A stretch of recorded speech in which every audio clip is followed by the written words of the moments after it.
absence of a quorum, I call the Acton Boxborough Regional School Committee to order. This meeting is being conducted remotely via Zoom webinar per our remote participation policy BEDJA. All 11 members are supposed to be in attendance, although it looks like there are some people who still aren't here yet. I believe that Diane Bam, Kira Cook, Adam Klein, Amy Krishnamurthy, John Peterson, Nora Shine, Angie So, and myself are here. Am I right?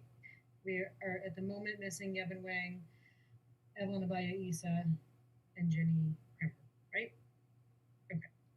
Yes. In an ongoing effort to make our meeting as secure as possible, we ask members of the public to view the meeting using ActonTV's YouTube channel found at the top of the agenda. Those who wish to comment during the meeting were asked to register 24 hours prior to the start of the meeting using the link also found at the top of the agenda. These procedures are now posted with our public participation policy BEDH. As noted at the top of the agenda, because the focus of this meeting is the FY22 budget, comments from the public on items not included on this agenda will be welcomed at the next meeting on March 11th. And at that meeting on March 11th, the school committee, for the most part, will be in person, although we will still be conducting the meeting via Zoom so that some of our members who need to remain remote will be able to. The public participation guidelines will remain, though, in that you have, if you'd like to comment at the meeting, you'll need to register 24 hours before. This meeting is being recorded and will be posted on ActonTV's website at actontv.org. Per our remote policy, the vote on the warrants at the end of the meeting will be done by roll call. I will call each member's name and they will state how they vote. This is the only vote scheduled for tonight. Thank you for joining us. Welcome back, everyone. And the agenda looks a little different tonight because we have such a specific task before us this evening. So hopefully you'll follow along, and you'll see that on the agenda we've listed presentations with then time for questions and everything. So if we can stick to asking questions after the portion of the agenda has been presented, then I think that will make things go more smoothly. Okay. All right, Peter, I will hand it over to you and Dave. All right, so good evening, everyone. We are so pleased to have you here. I am going to give a little bit of an introduction, and then we're going to welcome a number of our district staff. I just want to recognize that the presentation tonight is a bit different of a format than we've ever done. We're usually doing this on a Saturday, and we are in the auditorium together, or previously in the junior high school library, and we have a bit more of an opportunity to relax on a Saturday, get to know each other. We did not feel moving into this digital and remote format that a 6-hour Zoom meeting was going to work well for everyone. So we did choose to abbreviate the presentation a bit tonight, although we hope that we can get to all of the main points that we would like to be able to highlight for you and answer any questions you have about the budget. So this is our in-depth presentation on the budget. We've had a series of presentations so far, but this is our most public-facing presentation to date. So I just want to take an opportunity and welcome a number of our community members here. We have people in attendance from our Acton Board of Selectmen, the Boxborough Select Board, Acton Finance Committee, Boxborough Finance Committee, as well as our staff, administrators, and citizens. So welcome to everyone, and thank you so much for joining us tonight. Some goals for the presentation. We want to make sure that you understand how our district overall spends its money and how that interacts with how we provide services for students. We want to make sure that you understand some of the challenges and opportunities that we face as a school district, and we want to make sure that we have good community support for the budget that we want to move forward, and that's always very important for us. We know that our school district does not operate in isolation. We are part of a broader community, and this is an opportunity to gain that support with our community stakeholders as well as with you as our school committee members. Rough overview of the agenda that was posted. We are going to cover a number of topics. We will provide you with an overview of the budget, the finance overview of that. We will go in depth into personnel. We will talk a little bit about special education, capital planning, technology, and then an opportunity at the end for a little bit of wrap up and questions. Overall, for a format on the agenda, what we've tried to do for each block of time is to plan about half of that block of time as presentation and about half of the block of time as questions and answers. So we do have quite a few slides that were posted online. We're approaching 100 slides. So I think overall our goal is about a minute or so a slide to be able to do this in a reasonable amount of time tonight. So we are going to go quickly, but hopefully, we have an opportunity to get through everything for you. One note I will ask is that we can hold questions until after each person's presentation. That would be great just in terms of getting through all the material and making sure we don't get hung up on any one or two slides along the way. I think that's always important. Even if the presenter asks you if you have questions in the middle, they don't actually mean it. We'll get to the end of the presentation and then be able to answer all questions for you. As I said earlier, we've had 3 presentations on the budget so far, January 21st, February 8th, and February 11th. So this is an iterative process, and we go through multiple versions of a budget before it goes to the community. This is the 4th of 5 presentations tonight, and our goal tonight is to, answer any questions that you have so that you feel prepared on March 18th to do a final budget vote for the school district. Our 2 town meetings, Boxborough, I think, is a little bit up in the air at this point, correct? Am I correct in that understanding? But we're targeting May 10th would be the traditional date for Boxborough. Acton town meeting begins on June 21st this year. The final budget vote for school committee will be March 18th, and that is a 2/3 of weighted votes of school committee. That is a weighted vote, so just keep that in mind. And obviously we are here on March 4th, and you can see that we took a preliminary vote on February 11th. So I want to just talk a little bit about the context for the school budget, because as much as school years start in September and end in July, this is actually a year that I actually feel like started probably about March 13th of last year, when our schools shut down very abruptly. We knew that there was a virus. We didn't know much about it. We had very little information, and I think, along with basically the whole country, we shut down. We were very much in pandemic schooling since that mode, and we've gone through multiple iterations of that. We were very pleased to be able to open our doors again to students in person in a hybrid model this past fall, where students are in school 2 days per week, and then they're working from home 3 days a week, and then they alternate 2 different cohorts. We also developed over the course of the summer a fully remote learning program, and I just want to say that again, we developed over the course of a summer a fully remote learning program that serves 1,200 students daily, 800 of which are in kindergarten through 6th grade. So we talk about scale and timeline. This was never heard of before in education, and it's been remarkable what our state and educators have been able to pivot and do. It has been 357 days since we last had all of our students in person. And I wanted to make sure I paused on that and just reflect. 357 days ago was the last day all of our students were in person in our schools. We are now planning for a phased return of students for this spring, and we're excited to be able to do that. During this time, we've had to really rethink what teaching and learning can look like. In terms of instructional technology, we've made sure that every student in our district has their own individual device at home and can access learning. We have implemented 2 different district-wide learning management systems, Seesaw for our youngest grades and Google Classroom for the rest of our grades. We also have added digital conferencing tools. And again, if you think back 1 year ago, if I said we will have, 5,000 plus students and 1,000 staff members every day video conferencing with each other, we never would have imagined that. And that's something that is a normal daily occurrence at this point. I'm not qualifying that as good or bad. I'm just saying it's a normal daily occurrence at this point. We've rethought what student engagement and collaboration can look like through digital tools such as Pear Deck, Gizmos, Jamboard, and Padlet. We've looked at educator collaboration and reflection opportunities. We built in structures so that our educators can collaborate now on a weekly basis with each other. We also have built in a process for reflection through modifications to our educator evaluation system that we're really focused on what's going on during the pandemic. We know that this is education that looks different from everything, and we wanted to make sure our evaluation systems reflected that, as well as the opportunity for people to reflect on their own practice in that way. We've rethought assessment, and we have a number of digital assessment tools such as Flipgrid and Kahoot, which are in practice every day at all levels of our district.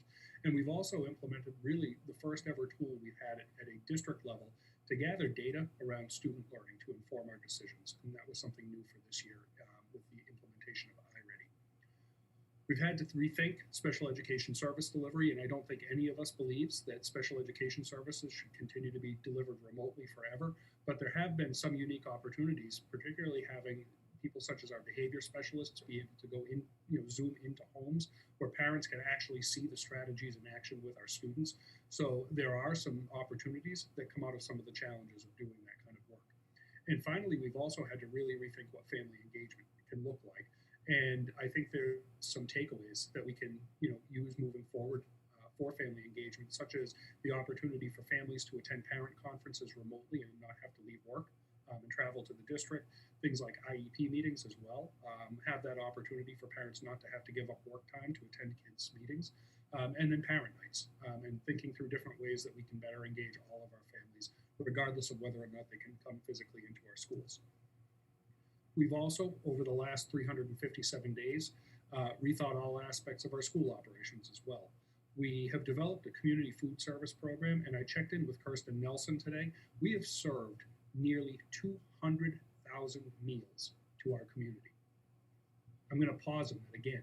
We have served, as a school district, nearly 200,000 meals to members of our community during this pandemic, and I can't thank the food services staff enough for all of that work. We've developed multiple transportation routes each week. No longer do our school buses have the luxury of traveling to the same place every day. They have multiple routes that they run every day, and each day of the week looks a little bit different based on who's coming to school that day. We've revamped school operations by upgrading our HVAC systems, adding air purifiers to every learning space in the district and every office in the district. We have implemented daily sanitization procedures with our custodians, and we've redesigned our nursing facilities to add COVID-specific waiting rooms to all of our schools. Nursing services, our nurses have become expert contact tracers, as has Dawn, thank you. And they spend a large part of their time interfacing with local health departments around contact tracing and COVID-specific procedures and practices. And we're about to implement a COVID surveillance testing program in our schools to be able to better identify what transmission of the virus there might be that's going undetected. And then finally, every athletic program we've had has had to be revised over the course of the last year with additional safety procedures being implemented. And we've had to also look at some of our student activities, such as graduation. And, as much as it hurt our seniors last year not to have a traditional graduation ceremony on Leary Field, the idea of having the first ever rolling graduation ceremony was a huge hit with them and their families. And families actually got to receive diplomas with their children, even though they were in cars and driving up and it was a touchless ceremony. So, there's a lot that's gone on in the last 357 days, and I just wanted to lay the context for the upcoming budget by just refreshing everyone's memory about what we've been through and what we continue to go through, because it's just not over. We're doing it again, and we're doing it again this spring. We, will continue our fully remote learning model throughout the spring. So this school year, we will continue to have a fully remote learning model all year. And then we are also planning that phased return of students to in-person learning beginning in early April. We are revising all of our classroom configurations, moving desks around between schools, pulling things out of storage. We are revising our lunch plans and food services model again. We are revising all of our transportation routes across the district. We're implementing a pool surveillance testing program that I mentioned before, and we're actually revising all of our community education extended day programs again on the fly. So all of that work is what's happening right now as we plan for that initial return to school for our elementary students and as we work through the rest of our district. And then we'll do it again for next year because we don't know what to expect for next year. And so the two overarching questions that I shared with you earlier are really built on the context that I just wanted to revisit a little bit. Two questions we had to ask ourselves. One, how do we best meet our students post-pandemic, and I would even say late pandemic, educational needs, because it's not over just because the next fall occurs and September occurs. And then two, what's the financial impact of our budget on the communities, particularly during challenging economic times, and recognizing that the taxpayers are now paying for a building project, which we are so grateful for as a district, and will, improve student education at Acton and Boxborough for the next 50 years. But we recognize that that hit people's tax bills this year, and there's also some financial challenges families are experiencing. So we had to balance those two needs, and it really is a balancing act because one doesn't necessarily easily complement the other. I'm not going to go through all of these, but we did, as a school committee, adopt a series of budget guidelines that had, input from our administration, but were really the school committee's budget guidelines to guide our administrative team through this budget process. And they were extensive during a challenging year. And, we are not done with them, nor will our final budget be the final version of what we're able to put forward, just due to the shifting nature of the pandemic. I want to talk a little bit about uncertainty. This is not a normal budget year, as it has not been a normal school year, and it will continue to be that way for the foreseeable future. One key early assumption we are making in this budget plan is for a full in-person return and programming for all students beginning next year. We do not know if that's actually going to be the case, but we're making it as an assumption because we have to start somewhere. So that's what we have as of today, is that as an assumption. And we know that as we go through the spring and into summer, that key assumption actually could change on us, and we might have to do some work with this. We have a lot of unknowns right now. We don't know the exact trajectory of the pandemic. We do not know the specific academic, social, and emotional needs of students as they actually return to our school buildings. That's something that we will continue to learn about throughout the course of this spring, even into summer. We don't know what our state will require of us as a school district for the 21-22 school year. We do not know to what degree we'll be able to offer, or will offer student and family choice for remote programming. That's still to be determined. And we also don't know the status of additional federal relief, although we see that somewhere on the horizon. So as we move through spring and summer, just a couple of things I want to keep in mind. You should expect to see from us continued program adjustments. As students return to our schools and as we learn more about their needs, we will likely adjust programs and supports. And that was actually one of the key budget drivers that, budget guidelines that you had given us, was to look within our resources to see how we could shift existing resources to better align student services and supports. That's something that's in process. We've started that conversation, but we want to learn a little bit more about our students' needs before we bring that to you, but we will come to you with something. We also anticipate that we're going to have to make continued budget adjustments as we go through the spring and into the summer. Those, however, will be within the proposed and approved budget. We also are presuming right now that there will be federal relief on the horizon that can cover or help defray any of these program changes that may need to occur that could exceed the budget. We do know it's in the horizon. We know it's a fairly sizable chunk of money as it exists now at the federal level, and we don't have information specific to Massachusetts or the district yet. So that's still a TBD, but we know it's out there. So, with that said, what we are proposing right now, and as I said, this is kind of an in-the-middle budget. We are proposing an overall budget increase of about 2.9%. The operating budget portion of that is a 2.67% increase, with the remaining percentage increase based on capital. That is overall a $99 million budget that we're proposing to you. The Acton assessment change is just under 3% at 2.97%, and that's a $67.5 million assessment. And then in Boxborough, it's a $12.5 million assessment, and that is a 4.64% change. Dave will talk about why those assessment numbers have shifted from what we've seen in past years as he gets into some of his financial information. He discusses, the intersection of enrollment and finance. So with that said, I'm going to turn it over to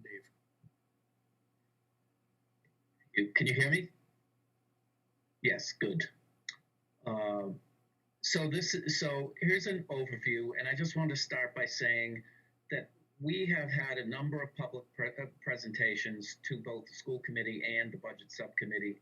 We distributed a line item budget, and you most recently got either in hard copy or electronically a budget binder that contains Materials from each of those public presentations, that's tab 20 in the binder.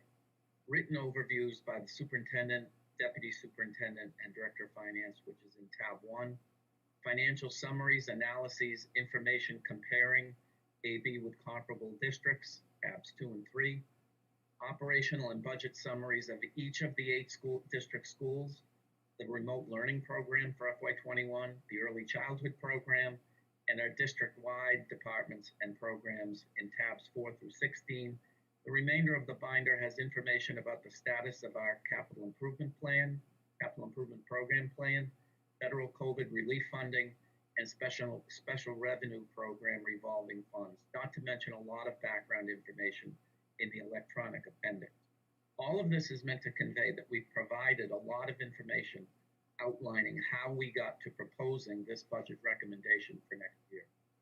And so the purpose of this presentation is not to review and represent what's already been presented, but to provide some highlights, points of interest, and additional analysis, and leave available time for Q&A.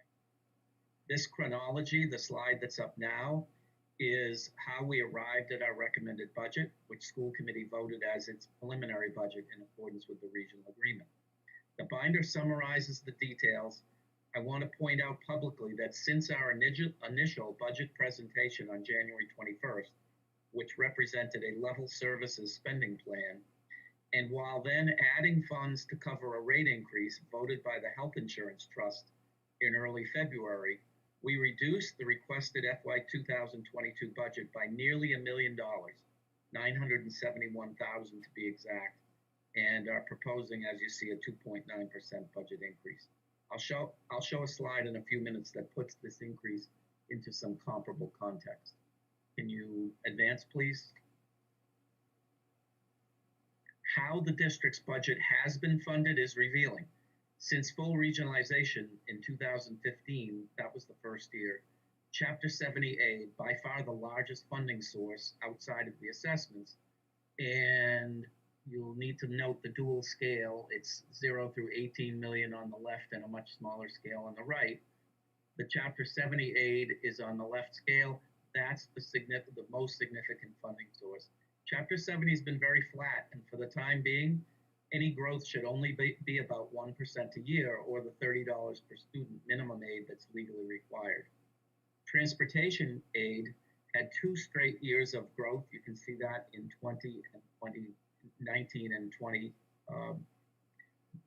That's a reimbursement program, and the increased aid followed years in which we added school buses. The green line combines miscellaneous revenue, which wasn't a budgeted source of funding until 2018, and the use of E&D, which is much greater than it was a few years ago.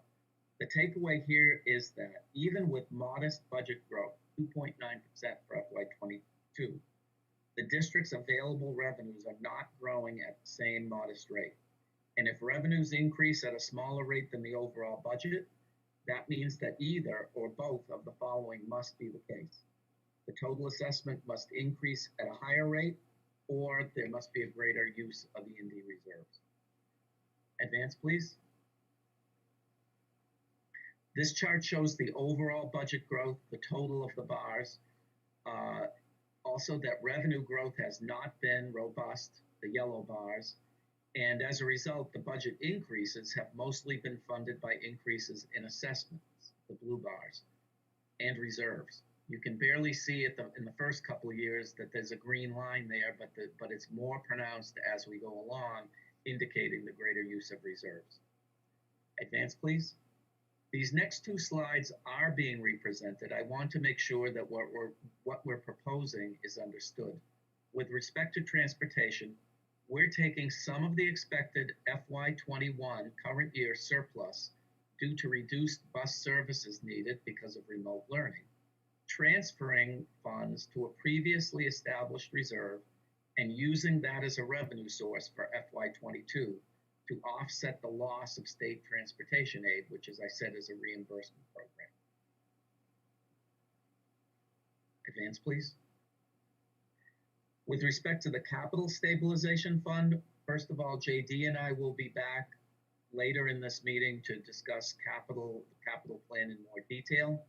What we're proposing in the budget is to draw down from the Capital Stabilization Fund, which has $1 million of funds, and do a drawdown each of the next 3 years. Use those funds to restore capital investment levels in the CIP, which were deferred in FY21, and repay the drawdowns by FY26 when the budget base will be lower after existing debt is paid off. Advance, please. If it's easier conveyed with pictures than words, then here it is. This chart represents projected capital outlays for the CIP plan. This isn't all capital and debt expenditures. This is the CIP plan because we're proposing a change. The blue line shows the annual amount of appropriated capital. When the district was fully regionalized, its annual outlay for capital was extremely small. But after concerted effort to address neglected capital needs, it peaked in FY20 at $1.25 million, the year that the CIP plan was adopted. Continuing at $1 million plus per year could not address the significant backlog of projects identified during the development of the CIP plan and capital needs assessment that had been done a few years earlier. So the plan included borrowing $7.5 million to accelerate the funding of prioritized projects through a 10-year bond issued 1 year ago next week at less than 1% interest. The green line shows the debt service for the bond. We deferred additional capital spending in the FY21 budget. See the red line as it dots 0 in FY21. The revised CIP plan funding will get us back on track to make sure that all of the projects identified in the CIP plan originally will be funded within its timeline. Advance, please. I said a minute ago that the revised plan would include drawdowns from Capital Stabilization Fund that would be repaid by FY26 when existing debt is fully paid off. The existing debt I'm talking about is the bonds for the junior and senior high school projects. You can see the dramatic decrease between FY25 and FY26 represented by the pink bars. Again, note the use of 2 scales. The district debt uses the right scale and is a much higher number. The towns use the scale on the left. The remaining baseline debt from FY26 on for the district is the Douglas Gates bond. And you can also see that both towns experience drop-offs as debts are retired in the next few years, at least with respect to debt that's currently on the books. Advance, please. The budget binder has budgeted expenditures by line item for each administrative department and analysis of significant overall changes from the previous year. For tonight's presentation, I wanted to discuss several of the more noteworthy or unusual of those items. My memo and analysis in the budget binder discussed the proposal to combine and cap the total expended on MCRS and OPEB post-retirement benefit costs. As you can see from the graph, it may not be easily deduced from it because the space between the blue, the current plan, and the red proposed plan funding projections looks insignificant. But because of the scale, what is true is that the proposed plan restores OPEB funding to beyond the current level by the time the end of this plan is reached in 2033. That would be adherence to that plan would bode well for when the MCRS assessment dramatically drops, which is anticipated in 2037. So the FY22 budget proposes to reduce the OPEB contribution by $129,000. I probably should turn the floor over to John Peterson to review this slide, but I'm not sure the chair would allow that. But looking at the interplay between increases in the health insurance premium rate, the blue line, the fund balance in the health insurance trust, the red line, and the number of district active and retiree participants in the plan, the other line, it's not showing up well on my computer, I believe it's the green line, a few things are discernible. The premium rate, despite the roller coaster ride, has been steady over the 7-year period. You look at FY15 and FY22, and they're very comparable. The trust fund balance grew significantly, too much so, in fact, and that led to premium reductions to reduce surplus in excess of trust guidelines. Participation, which is seen at the right-hand side of the scale, has and will continue to grow as more participants retire and as those retirees live longer. What this means is for the near term, we won't have 3% or 5% reductions to facilitate the budget process, but we'll return to a more typical pattern of rate increases based on market conditions. Advance, please. The budget binder has an entire section in tab 3 in which Peter analyzes and interprets comparable community data from DESI's radar system. This slide is one that I've updated from last year's presentation. It didn't make the budget binder. For what it's worth, it speaks for itself. I would respectfully suggest that compared with area communities and regions which AB has had previously identified as comparables, Acton Boxborough provides a great value in terms of the cost of educational outcomes.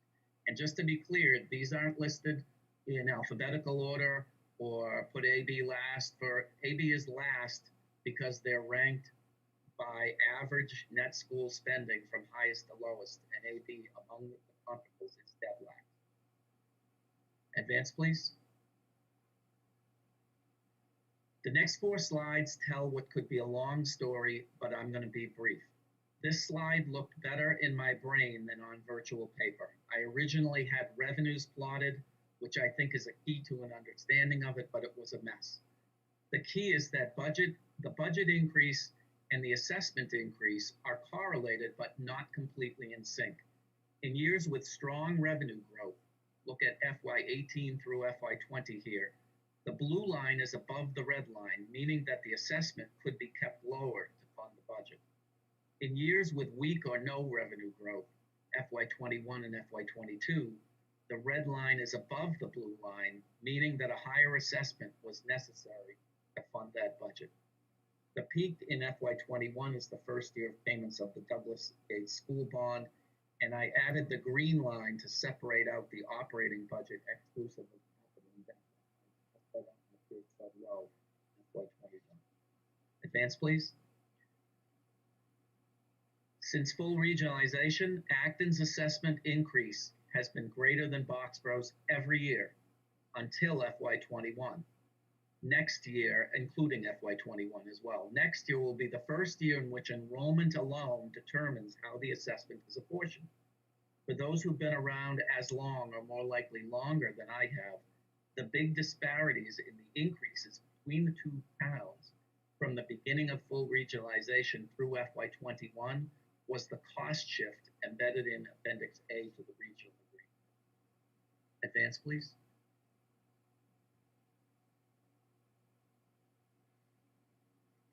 The cost shift served to somewhat mask how demographics would otherwise have affected the annual assessments. Noting the different scales on either side, this slide shows the actual enrollment through the current school year and the projections reported by NESDEC, an independent consultant. There clearly is a trend. The financial impact of the trend is on the next slide. I had meant to put on this slide, and something to keep in mind, is that the projections here assume an annual budget increase for the district of 3.25%, which is comparable to the history I showed on a previous slide. If current enrollment trends are realized, Boxborough's assessment will increase at a higher rate than Acton's, reversing the experience from the first 6 years after full regionalization. It's not intended to scare Boxborough officials, but just interpret the data. Actually, it's reinterpreting the data. 3 years ago, that year it was on a Saturday, I presented a slide entitled Past and Future Assessment Trend. I took the NESDEC enrollment projections from that year's report and projected assessments through FY22, the year for which we're now presenting our budget. My projection forecast the FY22 total assessment within 1% of what it is going to be next year. My projection was $800,000 higher. and the split between Acton and Boxborough were within 300,000 and 500,000 respectively. It's not rocket science. If NESDEC data substantially comes to pass, we can fairly accurately project assessment splits between the town for future budgeting purposes. And there are only 2 slides left. The first one is right there. It's a summary of federal COVID relief funding that we've received or been awarded to date. I'm not going to go through it, with the exception of offsetting a portion of the EdTech budget to purchase Chromebooks both in FY21 and FY22. The uses of these federal funds have been to cover activities that were not anticipated in our operating budget. We greatly appreciate funding. You'll see about 2/3 of the way down, CARES Act and CARES Box. Those are the funding made available to the district from CARES Act allocations to the towns of Acton and Boxborough. As more information becomes available, we'll continue to update this information. As Peter said before, we're optimistic that in the near future, we'll get some news that might benefit the district and the towns from the $1.9 trillion bill that's now before. Peter's first slide had a representation of the COVID virus.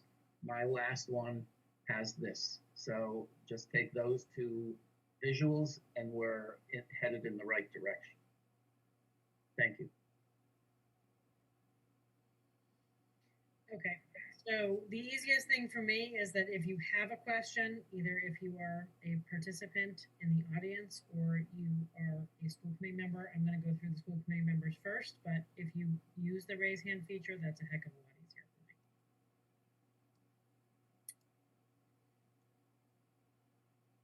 No one has questions about Dave's presentation. Oh, 2 panels. All right, Diane. Thank you. Dave, I have a question about OPEB.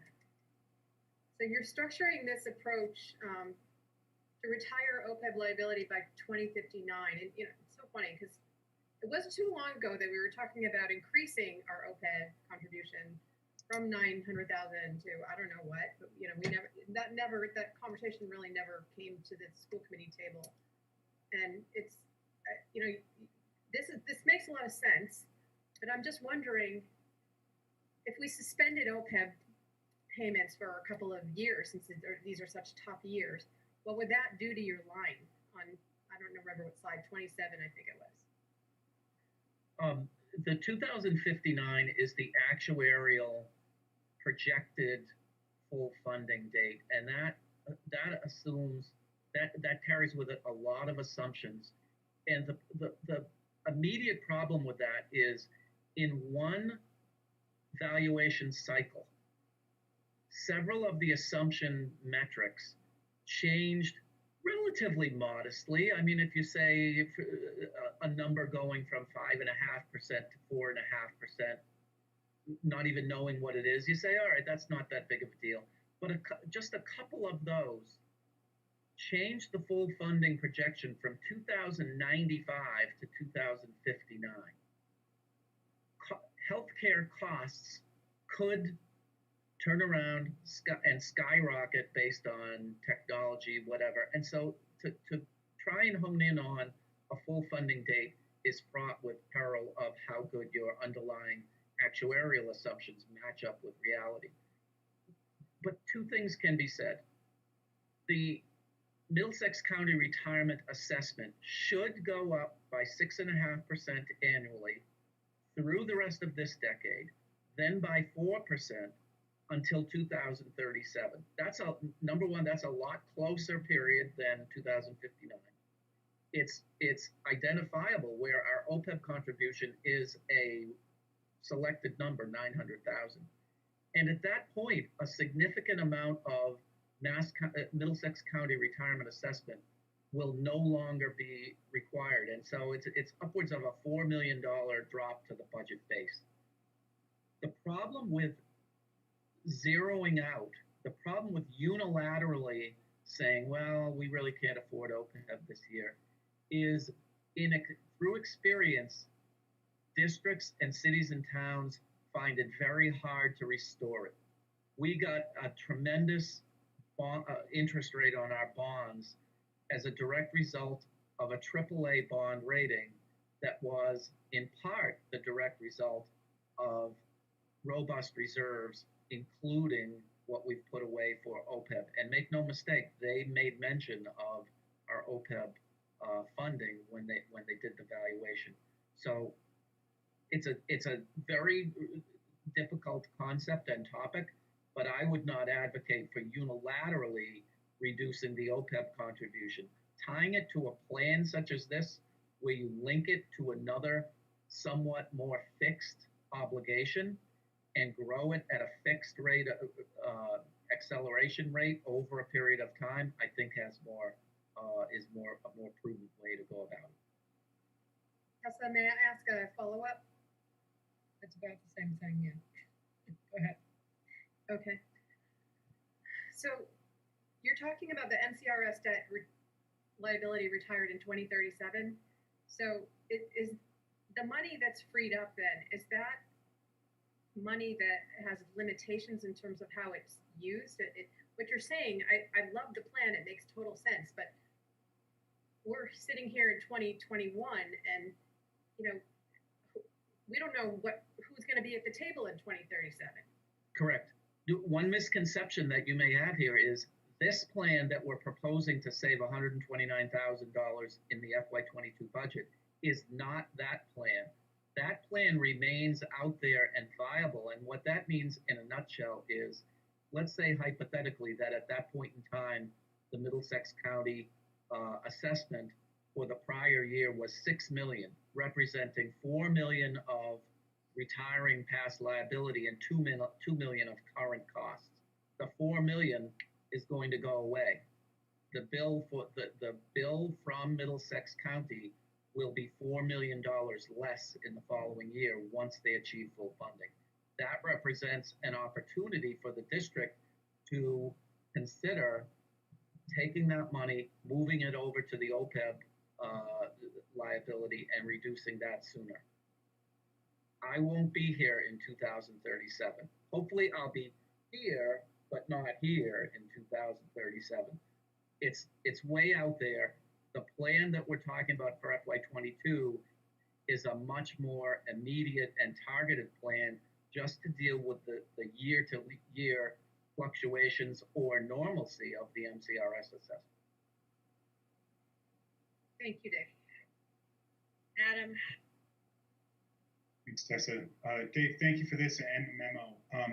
I feel like maybe John has beaten this into my head now, but the slide 22 that you had, which showed our sources of budget growth, was really informative because it really helped to see that the assessments are clearly fueling our additional budgets requirements. But in addition, the reserves are also becoming an increasingly larger part of that. And I think the part that's missing both in the memo and this, that as we go through planning for next year, definitely not for this year, is to understand what the money that we have at the end of the budget year looks like that gets put into reserves. So how we're replenishing that reserve. Looking at just the certified E&D fund balance gives you a bit of an understanding of how much money we're putting back into reserves. But I think if we're looking at reserves as a funding source for our budget, it would be good to see how we're replenishing those reserves, specifically with the surplus at the end of the year. Otherwise, I think the presentation was wonderful, so thank you. I'll say, Adam, that in the budget binder in section 2 is a summary of E&D, which does have the turnbacks, which does show the turnback history year by year since full regionalization. I must have missed that table. There were a lot of tables. Understood. I wanted to return to the question of OPEB that Diane raised and that Dave responded to, and to comment that, I strongly support Dave's belief that once you reduce certain line items, it's really difficult to rehabilitate those line items. And of course, we're fighting a little bit of that battle this year in terms of our capital commitment. So I think that's the evidence that says, it is correct to make sure that we are committed on an ongoing basis to retiring OPEB.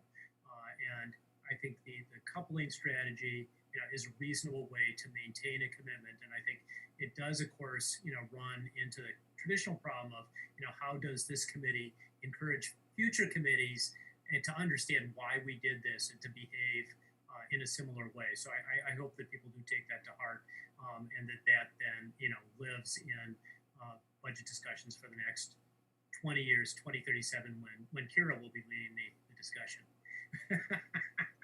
And then I also wanted to call attention to Dave's slide 29, which I thought was very important, related to the fact that we are at the bottom of the list in per pupil spending. And that is absolutely not a reflection of this committee's belief in education, or this administration's belief in education, or our community's belief in education.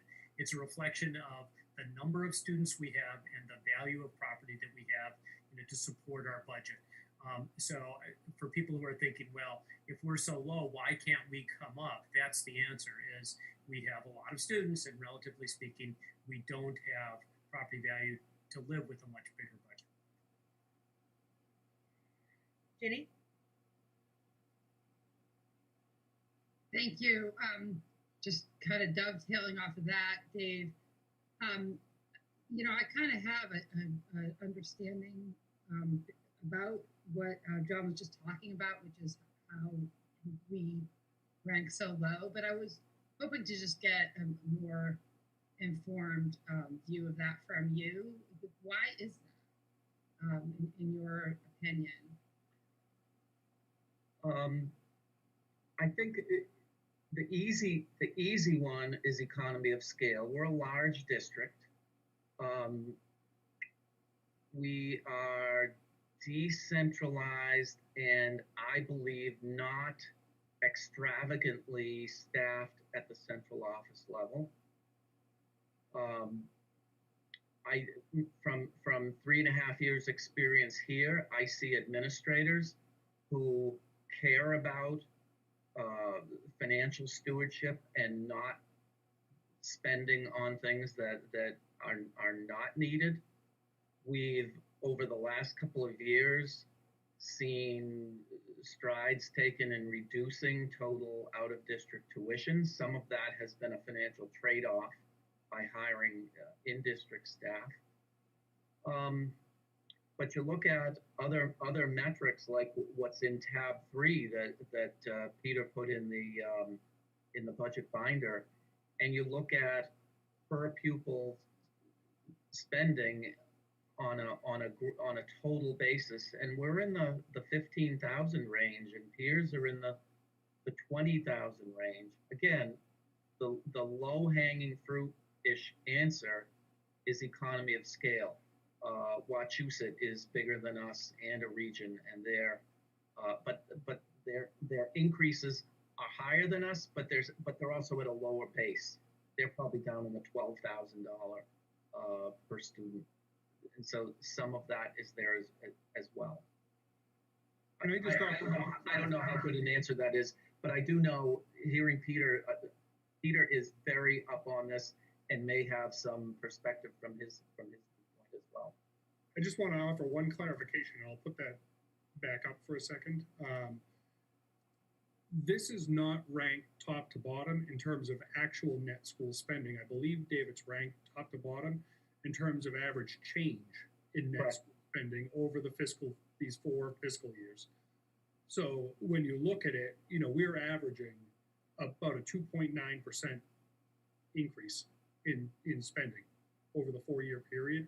And the rest of the districts, the next district is Weston, is averaging a 3.3% increase in net school spending. And this is actually more reflective of the changes in spending as opposed to hard numbers and dollars.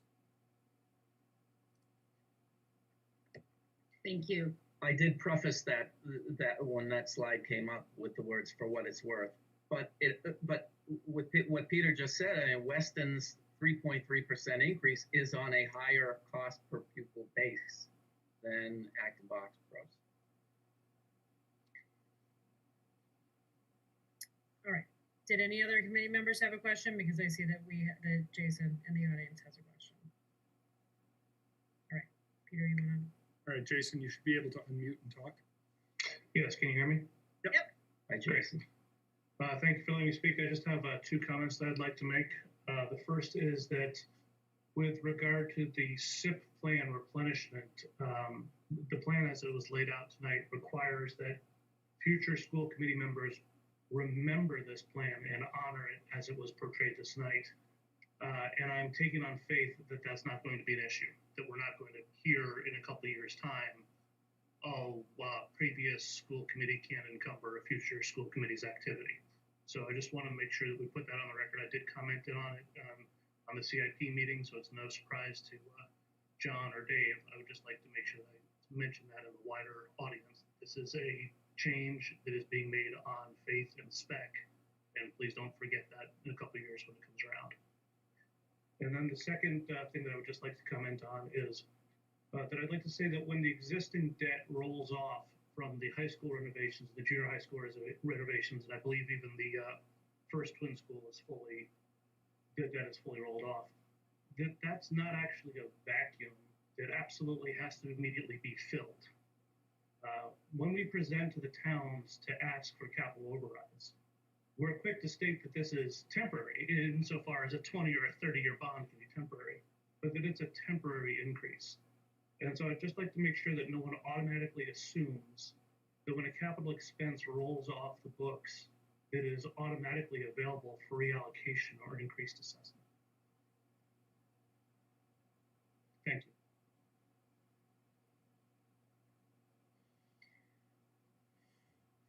Okay, it looks like we can then move on to the next piece of the presentation. And I'll note All right, so Maria's up next, and in a shocking turn of events, we are on time, almost to the second. I was just going to say that, so keep it up. And that was with Dave's presentation. So. Oh, couldn't resist, Tessa, right? Sorry. Now we're late again. But that's... All right, Marie, you're off.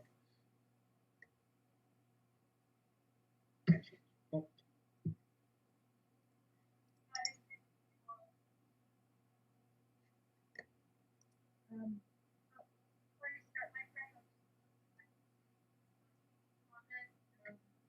which is well taken, but we were just looking at this morning, and the Verdolino building debt, which is town of Acton debt, will be paid off in 2023, so 2 years from now. And I was just looking at the total Acton excluded debt. Goes from 7 million to 5.5 million in 2 years, and then 3 years after that, it's combined with the regional debt. In 2026, the high school junior high gets paid off, and then that debt goes from 5.5 to 3.6. So we knew there was a bubble in between when we passed the new twin school, the Douglas Gate School, and the 20-year-old debt coming off the books. So it's going to help both towns over the next 4 or 5 years pretty significantly. And that's excluded debt. So when it comes off, it goes away unless there's another project. But I won't get into that. Obviously, Jason's point is well taken. Okay, so thank you, everybody. I'm starting with a couple slides similar to what Peter did. What has happened in the last year is monumental. This is a presentation on next year's budget, but I just wanted to spend a few minutes on what has happened in FY21. I'm calling it the year of flexibility. Put together a program for 1,250 remote students, 800 of whom were at the elementary, which is 31% of our elementary kids, 190 at the junior high, which is 23%, and 260 at our high school, which is 50%. As you all remember, because you lived through that record short amount of time, The elementary remote learning program, which we call the RLP, has 33 teachers, 3.5 administrators, 30 assistants, and then we have 13 teachers working fully remotely at the junior high and the high school. That staffing was done, a number of the staff were reallocated from the buildings because the kids went remote, but we actually added 22.5 teachers total across the district to cover both in the buildings and remotely, and 10 support staff above. Those are sort of the temporary one-year hires, 22.5 FTE of teachers and 10 support staff. The extra staffing cost $1.1 million, and that money was funded through a combination of the CARES grants and reductions in what we would have paid for salaries because we started the school year 11 days late for our hourly staff, and because Wednesdays went fully remote and had early releases. So we're going to land the plane this year for the budget, which I'm finding to be pretty remarkable given the scale and the scope of what we accomplished. And I just want to say that the leadership and faculty and staff of the RLP did monumental work and have developed an extremely successful program where kids and families are very happy and learning. So just wanted to put that all in kind of numerical context. Next slide, please. I just advanced it myself, but it didn't do much. So when we develop next year's budget, we are assuming that we will be fully in person. We have budgeted and staffed for ourselves to be fully in person. If anything about that changes and we need to do something remotely, we're assuming there will also be some stimulus to go along with that. The good news about vaccines, we're hopeful that we'll be able to be fully in person. This budget has no additional staffing, and the contracts that are in here have all been settled. We settled all 3 of our union contracts between January and April of last year. So they went into effect July 1st. The FY21 is the first year of the 3-year contract. FY22 is the second year. And in the second year, all 3 contracts have a 2.5% cost of living. I go into some more detail a little bit later. Next slide, please. So the human resources budget, the salaries budget, is certainly the biggest portion of the whole budget. It's about 2/3 of the whole budget. This year it's at $63 million. I want to freeze our budget where it is right now forever because I can do the math with a $100 million budget. Although Dave will remind me that it's actually 99.8 or something. He came in under 100 million. The teaching salaries are $41.5 million. And increase in all salaries and teaching salaries this year is 3.6%, which compares to 4% last year for overall salaries and 4.4% for teaching salaries. So, we worked really hard to keep it as low as we could keep it. And we'll see in a couple of slides, this is the first year that we have a budget with no money budgeted for an early retirement incentive. So we have come to the end of the 10-year phase out of the early retirement incentive. The people retiring this June are actually the last eligible group. And over the last couple of years, we've worked hard to try to prepay the next year's retirees. And in so doing, we've committed to paying the early retirement incentive for people retiring in June out of FY21 dollars. So the FY22 budget has 0 for early retirement incentive. We call that ERI. Next slide, please. So these 2 slides just show the major categories. As I said, teaching salaries are up 3.6%. You can see kind of across the board where things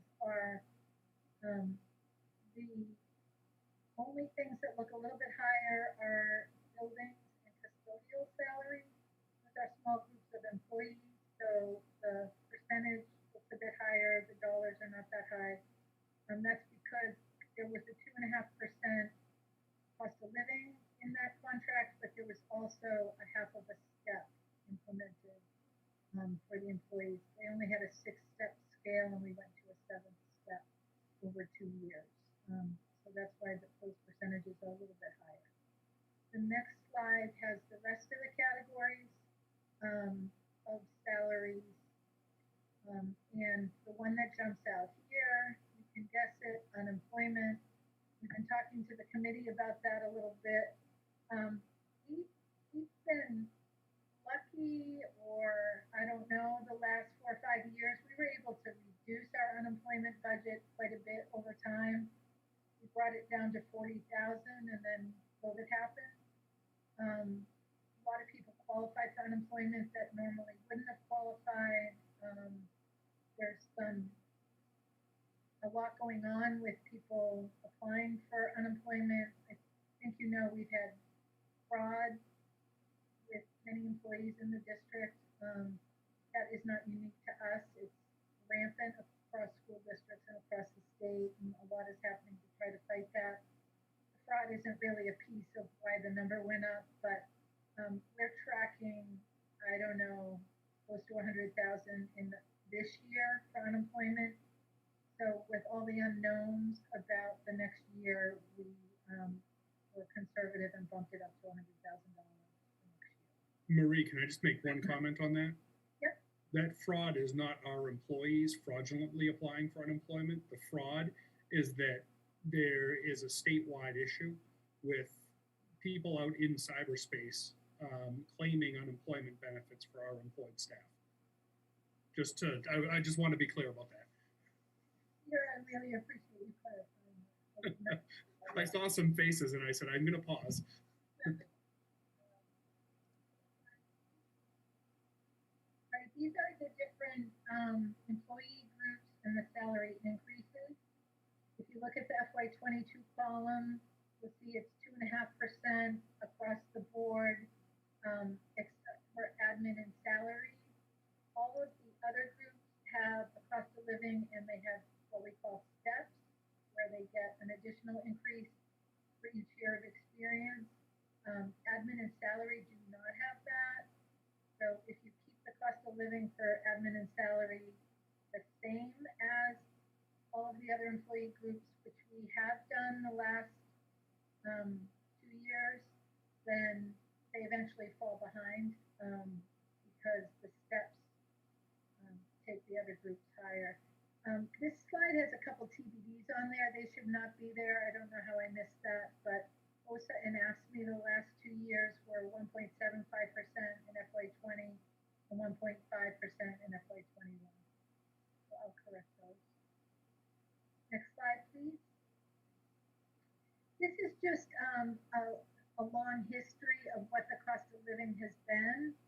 I know it's a little hard to read on the slide, but the cost of living history is here. We really had quite low to comparable districts cost of living for several years between FY13 and FY18.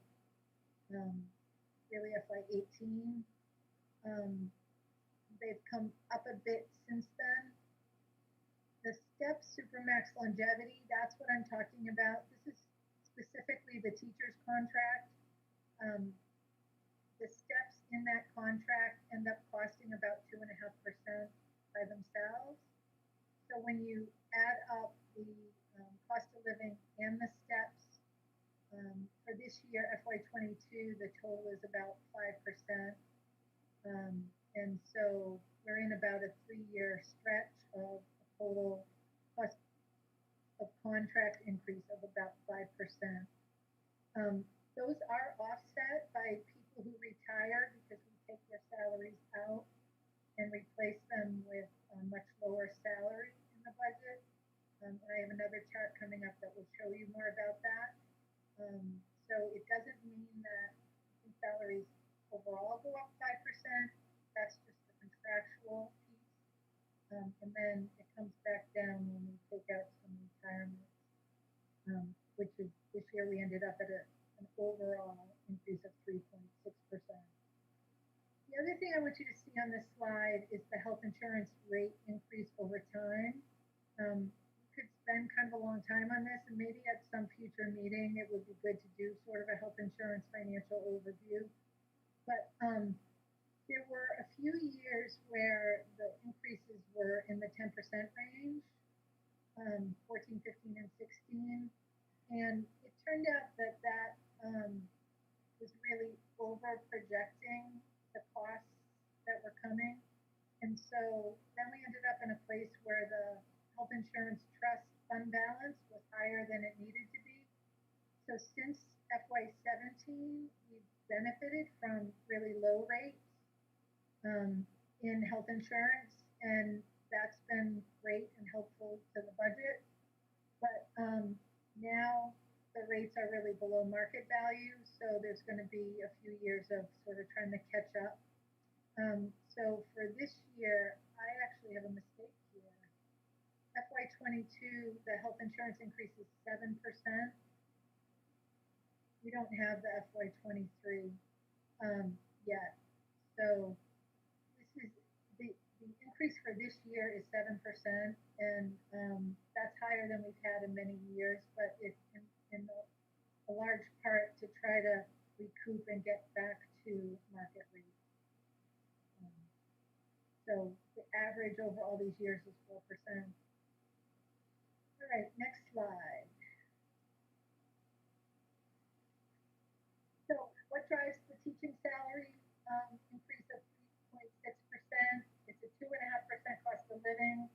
We have 12 retirements, which is a little lower than average. I for many years predicted that this year we were going to have twice as many retirees as normal because it's the last year of the early retirement incentive, but we really didn't. We had 12, we've averaged 14 over the last many years. So the salaries for retirees average about 100,000. The people we hire in their place averages about 60,000.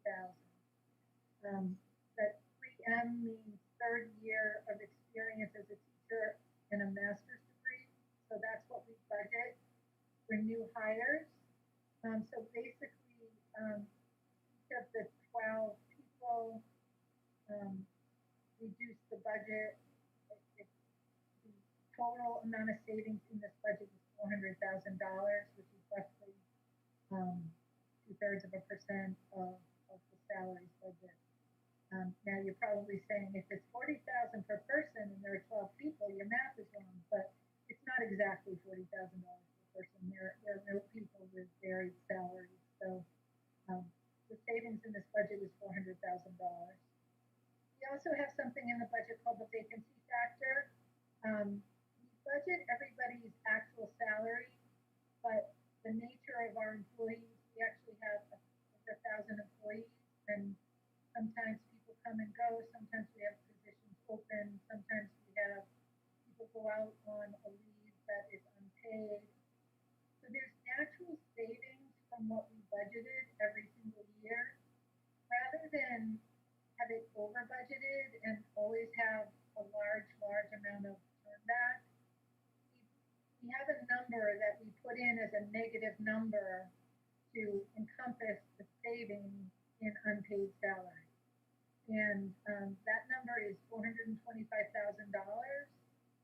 So that is a negative number in the budget that we take off the top. And it was $275 for many years. It was $325 for a year or two. The last 2 years it's been $425. So see how it plays out. But we try to get, safe but close to actual spending. And the vacancy factor helps us do that. Next slide, please. So this is the history of retirees. We've actually averaged 12.5. The last 2 years we had 14. So this year we have 12. Early retirement incentive is an amount that is paid out to people when they retire based on the teacher's contract. And it was negotiated out of the contract 10 years ago with a 10-year phase out.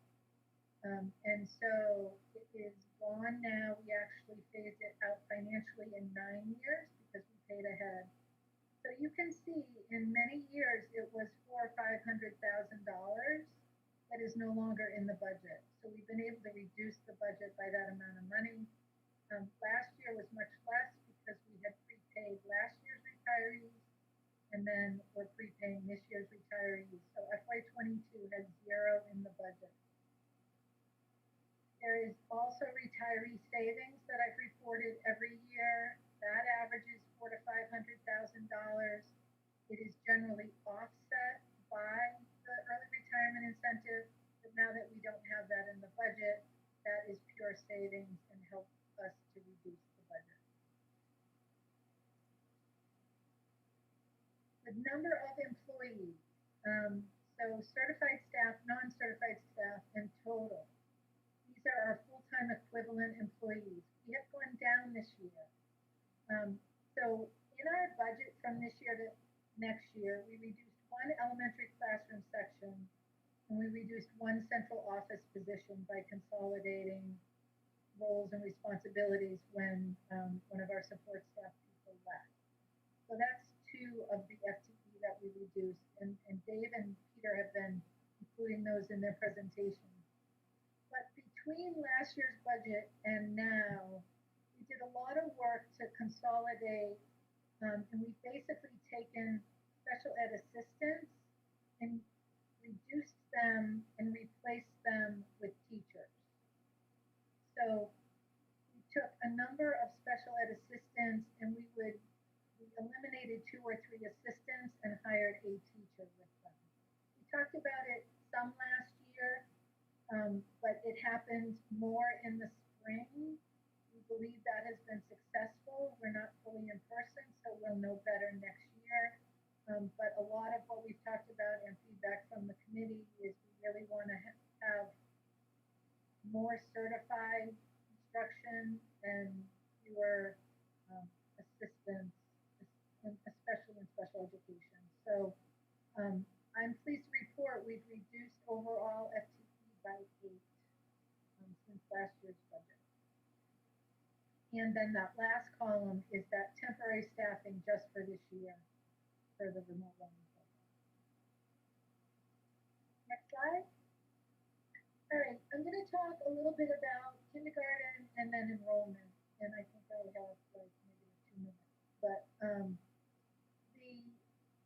we didn't do anything different with all-day K for next year. So last year you all spent a lot of time looking at it, thinking about it, voting on it. In the FY21 budget, so a year ago, you voted to reduce the tuition from $4,500 to $3,750. That's the annual tuition for all-day kindergarten. We paid for that last year by using $180,000 from reserves. Then COVID happened. We did not run all-day kindergarten this year at all. So we really didn't implement the $3,750. So working with the committee through the fall, knowing that this was going to be a tough budget year, the committee agreed that we should leave the tuition at $3,750 for another year. And so that is what is in this budget. The $180,000 is worked into the budget. It's not straight from E&D in the FY22 budget, but the tuition is set at $3,750. We certainly still have a goal to reduce that tuition over time, so that there's a day when we do not charge for all-day kindergarten. We have it universally, but for this budget, it's in there at $3,750. Next slide. So I'm going to talk a little bit about enrollment. I did an enrollment presentation in November, and I'll probably do another kindergarten update in the next month or so. But basically, enrollment is down quite a bit. In the fall, we thought that might be COVID. but the enrollment for kindergarten for next year is much lower than it was projected to be. So I think we are in an enrollment reduction period. The last 2 years being the biggest reductions I've seen in my time here. So a year ago, we were down 152 kids. This year, we're down 177 kids. And so that's a pretty big drop in 2 years. The kindergarten projection for this year was 379. We have finished enrolling kids and we're at 297. Crazy lower than projection. So what I put in that little box there is we have 297 currently enrolled. I'm going to estimate 315 by the time we get to October. We generally have an increase of 15 to 20 kids. So this year we had 286 kindergartners. I believe the projection was 330. And next year we have 297 enrolled. The projection was 379. So that's 2 years in a row of significantly lower than projected numbers. I'm going to work with NASDAQ. I'm going to try to bring in another demographer to help us because this is just happening too much. It has helped with the budget. I actually sort of predicted that their number for kindergarten for next year was way too high. And we put 17 kindergartens in the budget, and we need 17 kindergartens. So that's the good news. But I just don't know why their numbers are so much higher than they're coming in. So the next slide shows kindergarten in every year for the last 6 years, how off kindergarten has been. So the current year projection was 338, we got 286, 52 below. You might say that's COVID. We thought we might get more next year, not fewer, but the projection was 379, we got 322. These include choice kids, so 322, 57 below projection. And 2 years ago, it was 40 below projection. So it's pretty significant. The way the enrollment fell out, I budgeted for 17. We're going to have 17, but it's going to be 3 at Blanchard and 14 in Acton. And that's really good news because we were pretty much out of classrooms at Blanchard. So the last 2 years we've had 4 at Blanchard. So we have fewer this year. Next slide. Shows it by town.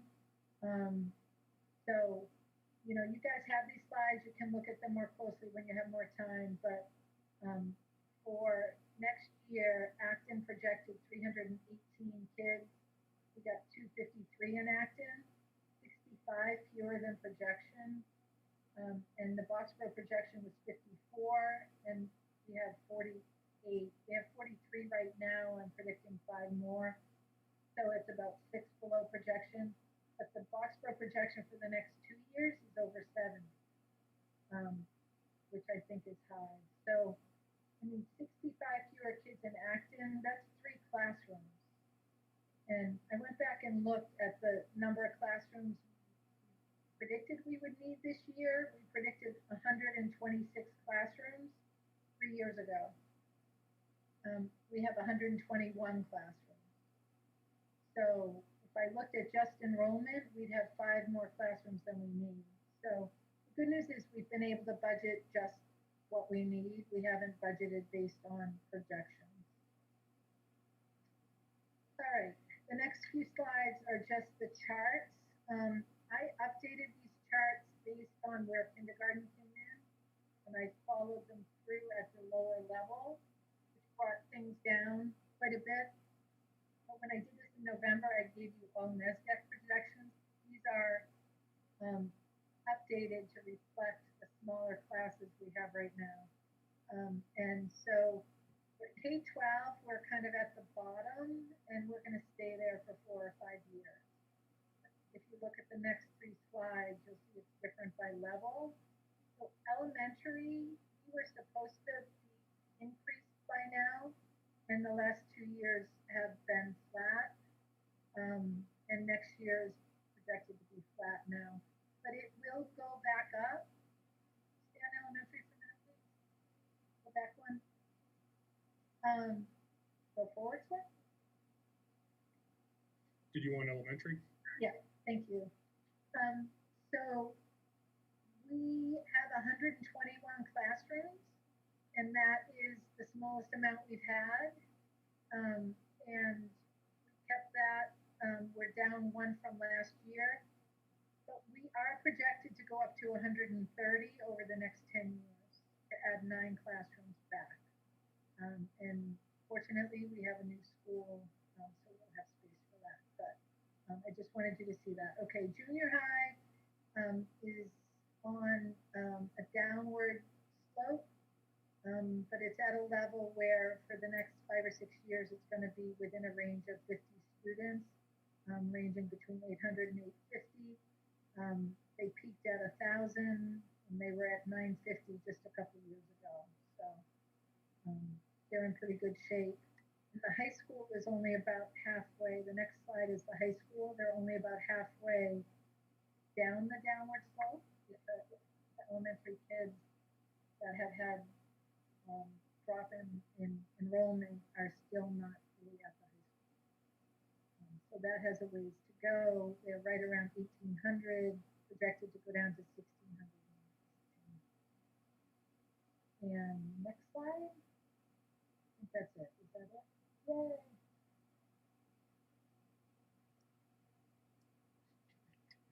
Marie, I should have made you practice like I told Dave he had to practice to get you into the 20 minutes. All right, does anyone have a question for Marie on this piece? Angie? Thanks, Tessa. Thanks, Marie. I'm curious about the because every year we have teachers retire, and we are budget with the 3-year experience teacher. And I'm just curious, what is our average kind of staff age right now? Are they in averagely it's like in the 50 or in the 40 or in the 30, close to 40-ish?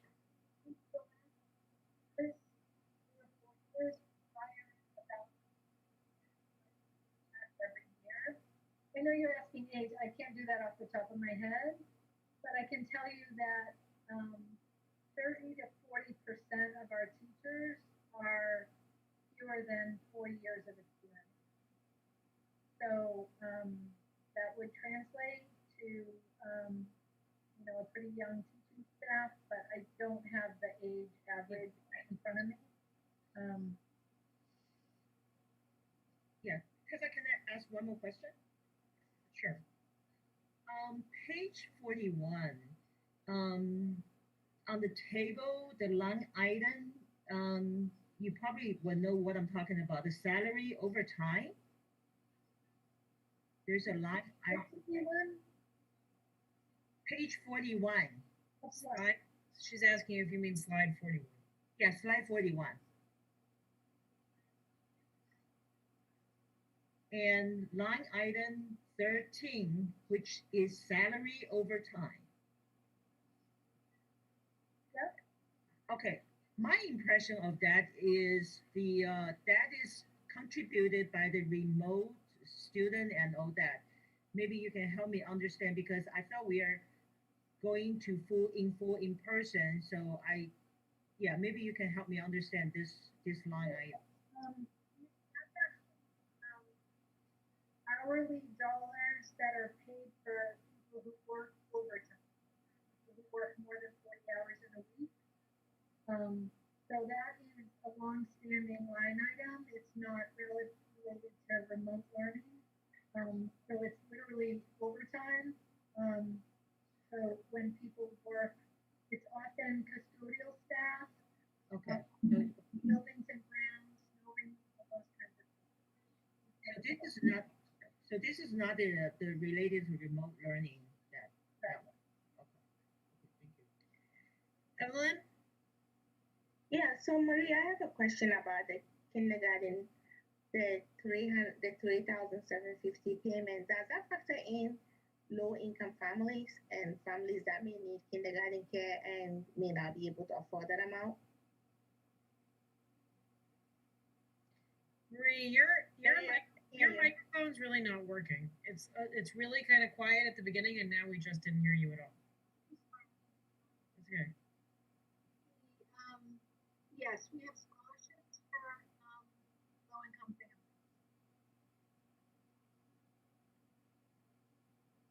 Thank you. Diane? Yep, thank you, Marie. This is a really great presentation. In the budget finder, your slide 43 that compares COLA with steps and lanes and Supermax and the average healthcare rate increases over 13 years. Those numbers are correct in the budget binder, just so you know, just not on the slide. Good, thank you. Yeah, and so I have just a comment on that, and one is that this was really informative because I recognize that there is, almost no volatility that's to be expected in Supermax, but there was incredible volatility in COLA and health insurance over those 13 years. And I'm wondering how much of that is in, our control. I know that's kind of a big question, and how lessons learned for, just not putting us in a position where we have to make corrections on those, and we can, enjoy more stability in those numbers. Just your reflections on that. And then my second question is, and I think this is on the minds of, this might be on the minds of some community members, because it actually was when I first joined the committee and we had the enrollment starting to dip, but the staffing remained changed. I think I know the answer to that, but I think that is a question that, it bears some talking about here. Why we're seeing pretty significant decreases in enrollment, but we're not seeing that same thing happening in staffing. Okay. I'll answer the second one first. So the staffing, we have had decreases in, say, elementary classrooms. We peaked at 136, we're at 121. So we have consistently reduced those as the number of kids reduce. But the needs of kids increased over time as well. And when we had rapid enrollment growth, we didn't necessarily catch up with staffing. So you might remember we had really higher than acceptable class sizes for a period of time, where we had elementary classes with 25, 26 kids. So the combination of those things, we didn't reduce staff rapidly with the enrollment, but we have reduced it in strategic places. But our needs in special education, counseling, psychology, BCBA, all of those areas, our EL population, quadrupled over a 5-year period. So all of those things had to be taken care of over time. So that's why the FTE numbers haven't gone down the way you might think. So that's that question. The health insurance and contractual increases, the health insurance trust really governs the rates over time. John is your trustee representative. Like I said, it might be valuable to do a presentation on that sometime in the next couple months.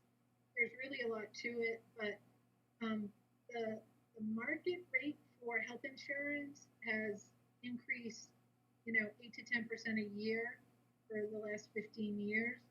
Because we're self-insured, we've been way under that in most years. And it has to do with a lot of things. We've negotiated changes that have improved our cost ratio. But basically, it was sort of overpriced and then it was underpriced, and it's balancing. And I think the trustees are kind of learning from that and trying to moderate that into the future. And then the cost of the living is negotiated between the school committee and the ABEA and the custodians and office support. there are a lot of things that impact what the cost of living ends up being. And, you know, the school committee does have say and control over that through the negotiation process.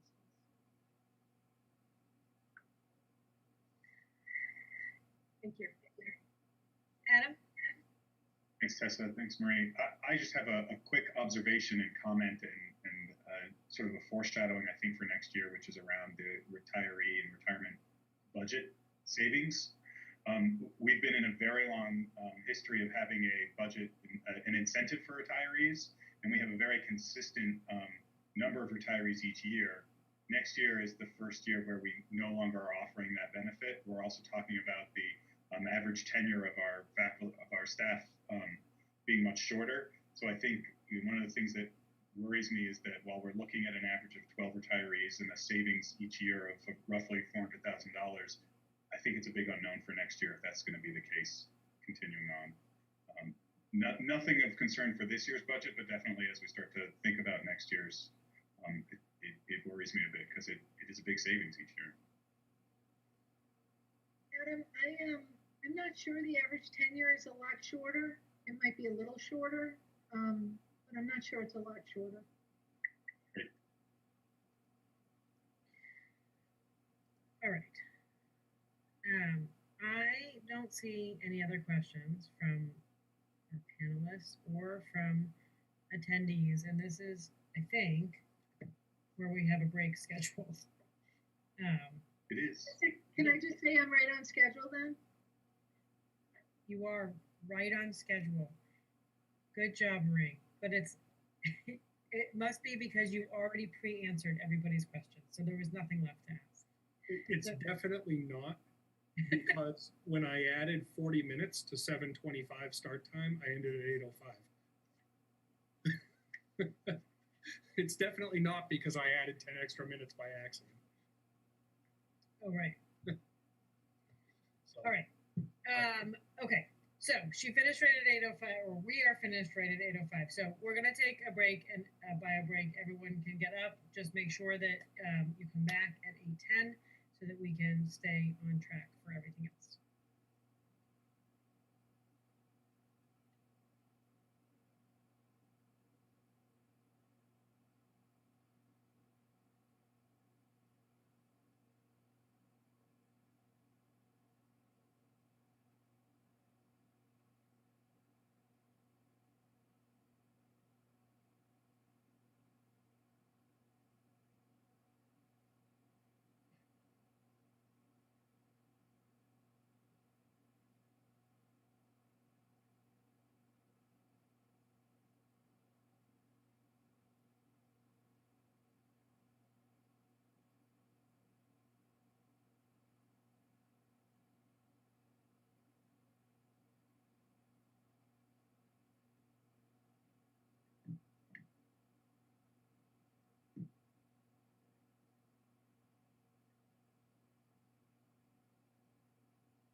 John, I thought at first you had a cigar in your mouth, not a pretzel stick.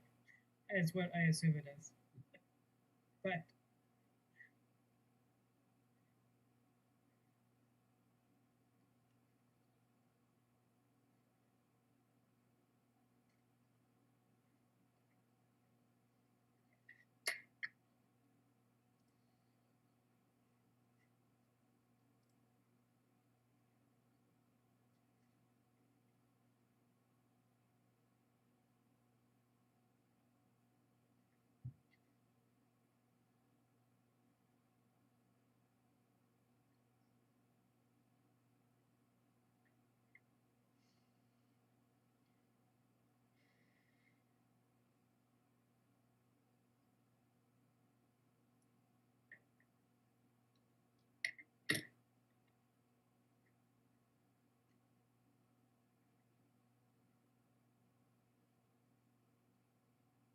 Tessa, just let us know when you're ready and I'm ready to go.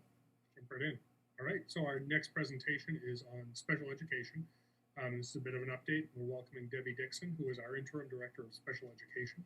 And I will let her talk to you a little bit about special education.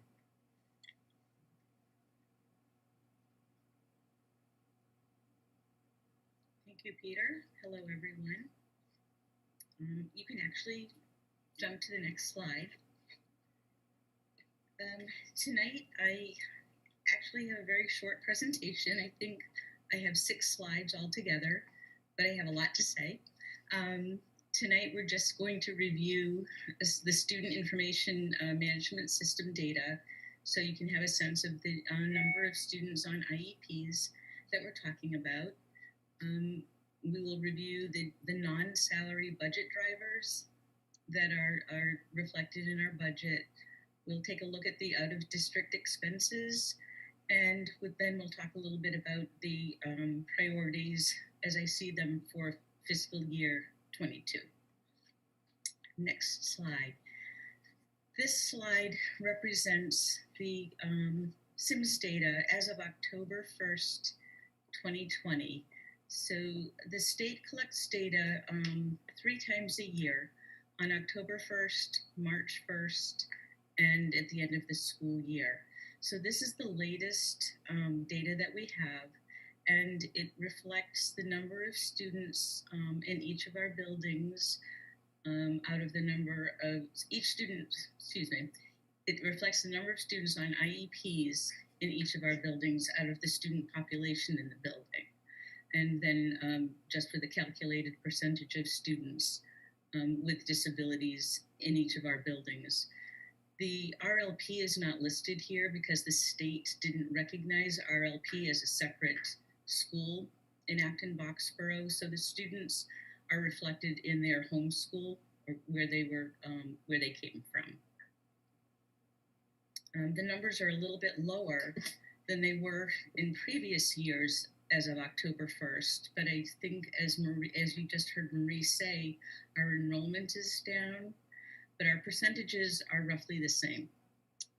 So in total, in district, we had 711 students on IEPs as of October 1st, 2020, out of 5,200 students. And that is about 13.7% of our student population on IEPs.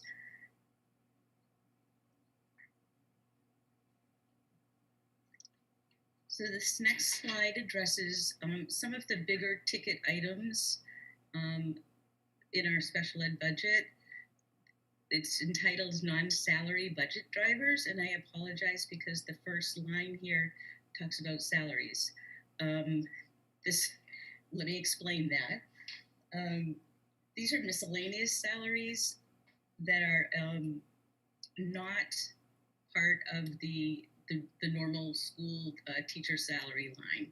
So these would be things like extended school year salaries, assistants that might provide extra work, tutoring that might go beyond the school day, and other such things. The bulk of that is extended school year. The next largest budget driver would be instructional supplies. And this includes items such as testing materials, specialized materials for instructional purposes for our students, OT, PT, speech and language supplies, and materials for our school psychologists, tech devices, including software. The next line is instructional services, and this is a larger line. And this would include a lot of contracted services, things like ABA services that we provide for students in their homes, consultants.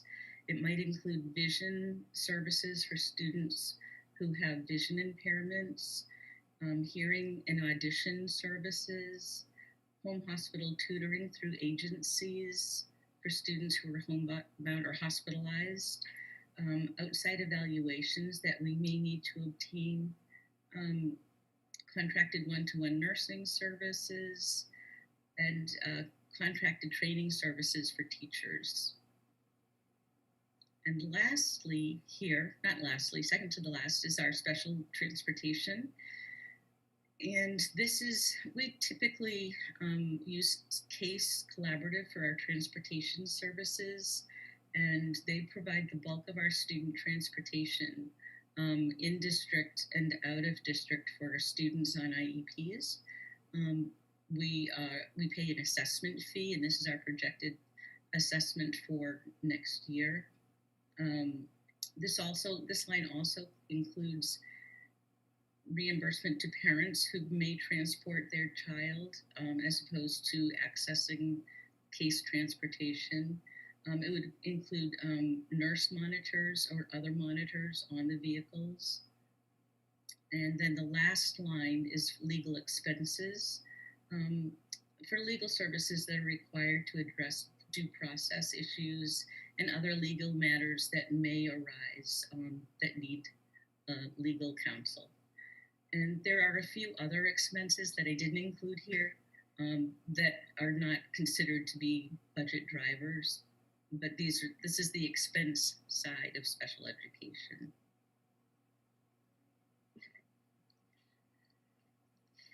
The other budget driver, of course, is our out-of-district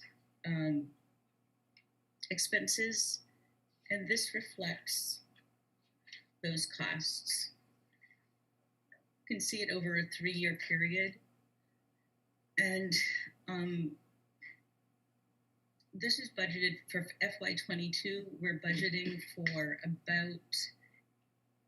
we budgeted for 80 students. This year on our October 1 count, we had 81 students. So it's pretty flat, but it's we've got a reduction in our projected costs. For our collaborative, we're budgeted for 23 students. For a private day, 47 students, and for residential, 10 students.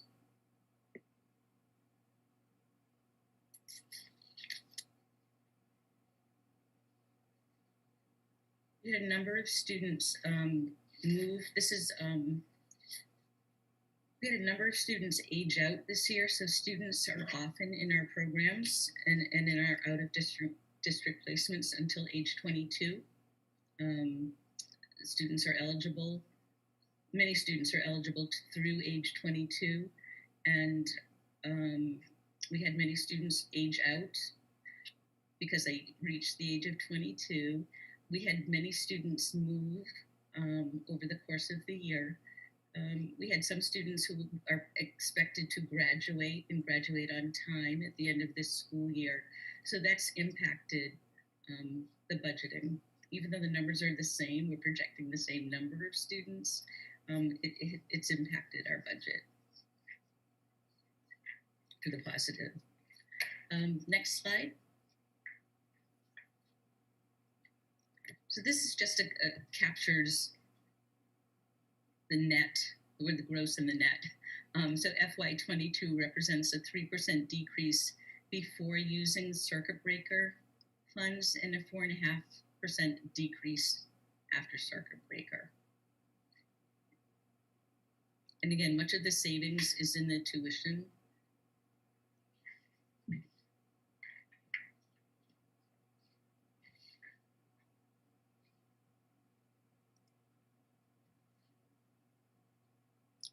I'd like to spend a little bit of time talking about the budget priorities that we have. But before I do that, I would like to thank the committee and the community actually for supporting the increase in our staffing that we requested last year. It was fairly significant.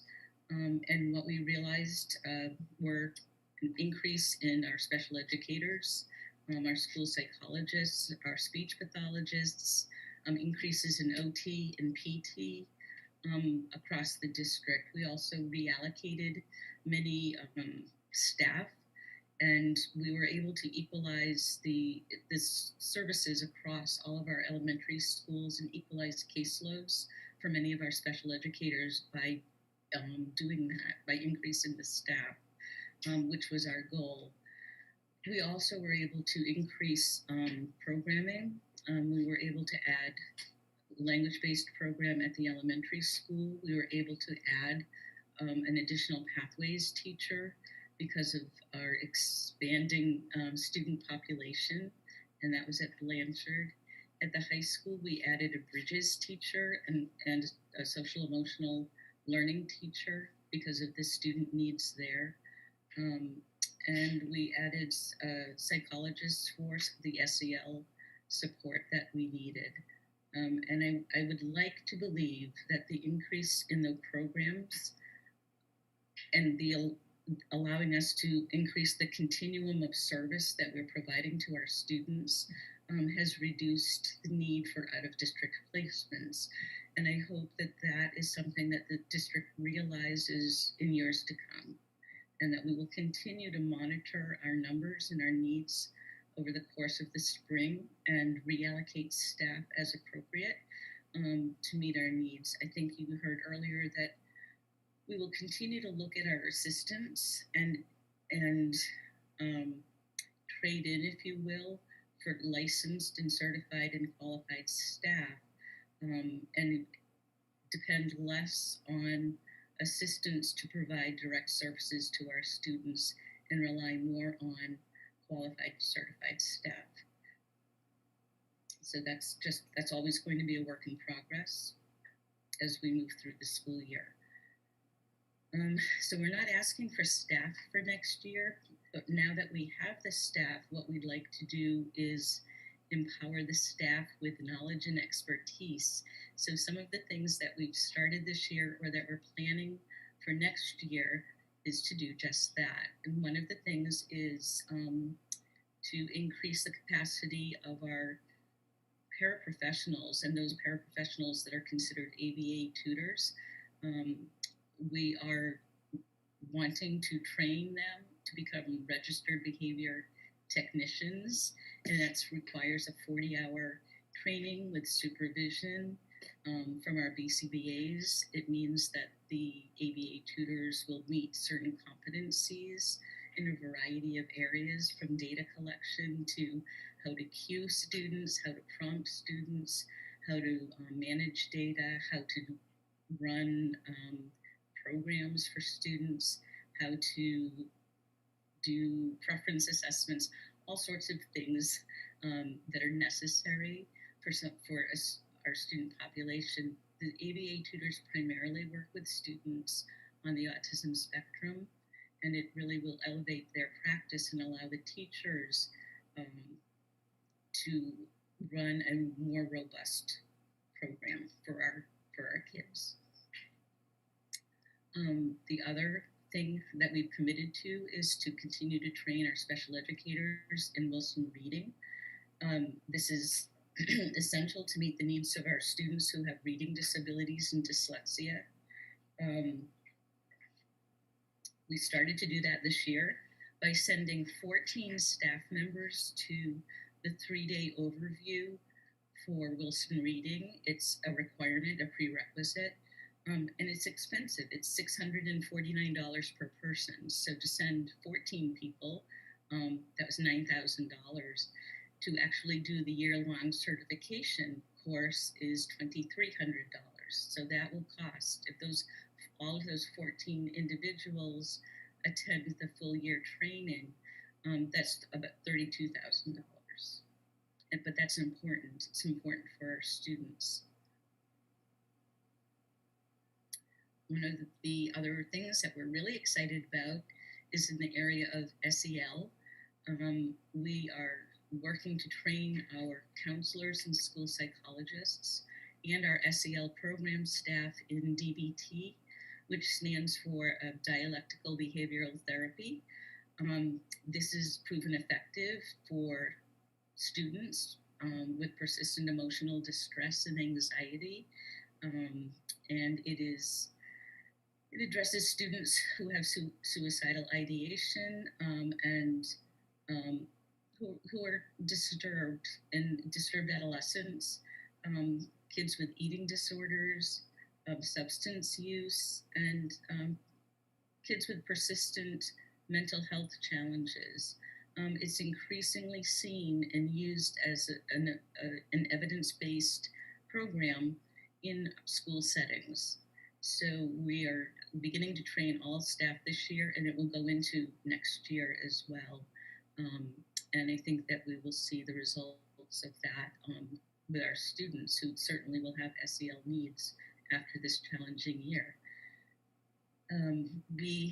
I believe strongly that our staff, they work very hard with our students, and we don't have time often to do the research to keep up with the latest, greatest information out there. So we will rely on consultants that we bring into the district. And we've begun to use folks like Dr. Chris Belancy, who is the Vice President of Policy and Practice at Judge Baker Children's Center. He's a psychiatrist and MD by training, and he, prior to joining Judge Baker, he was the head of adolescent psychiatry at Tufts Medical Center, speaks nationally and consults with school districts, and he's been working with our SEL programs and working with us to develop that continuum and offering tremendous insight and skill. So the goal is to empower our teachers with this information to better serve our students. As well, we've been working with Dr. Scott McLeod from Mass General Hospital, and he also is a clinical instructor in psychology at Harvard. He's been consulting with the district for years, but we want to utilize him even more so.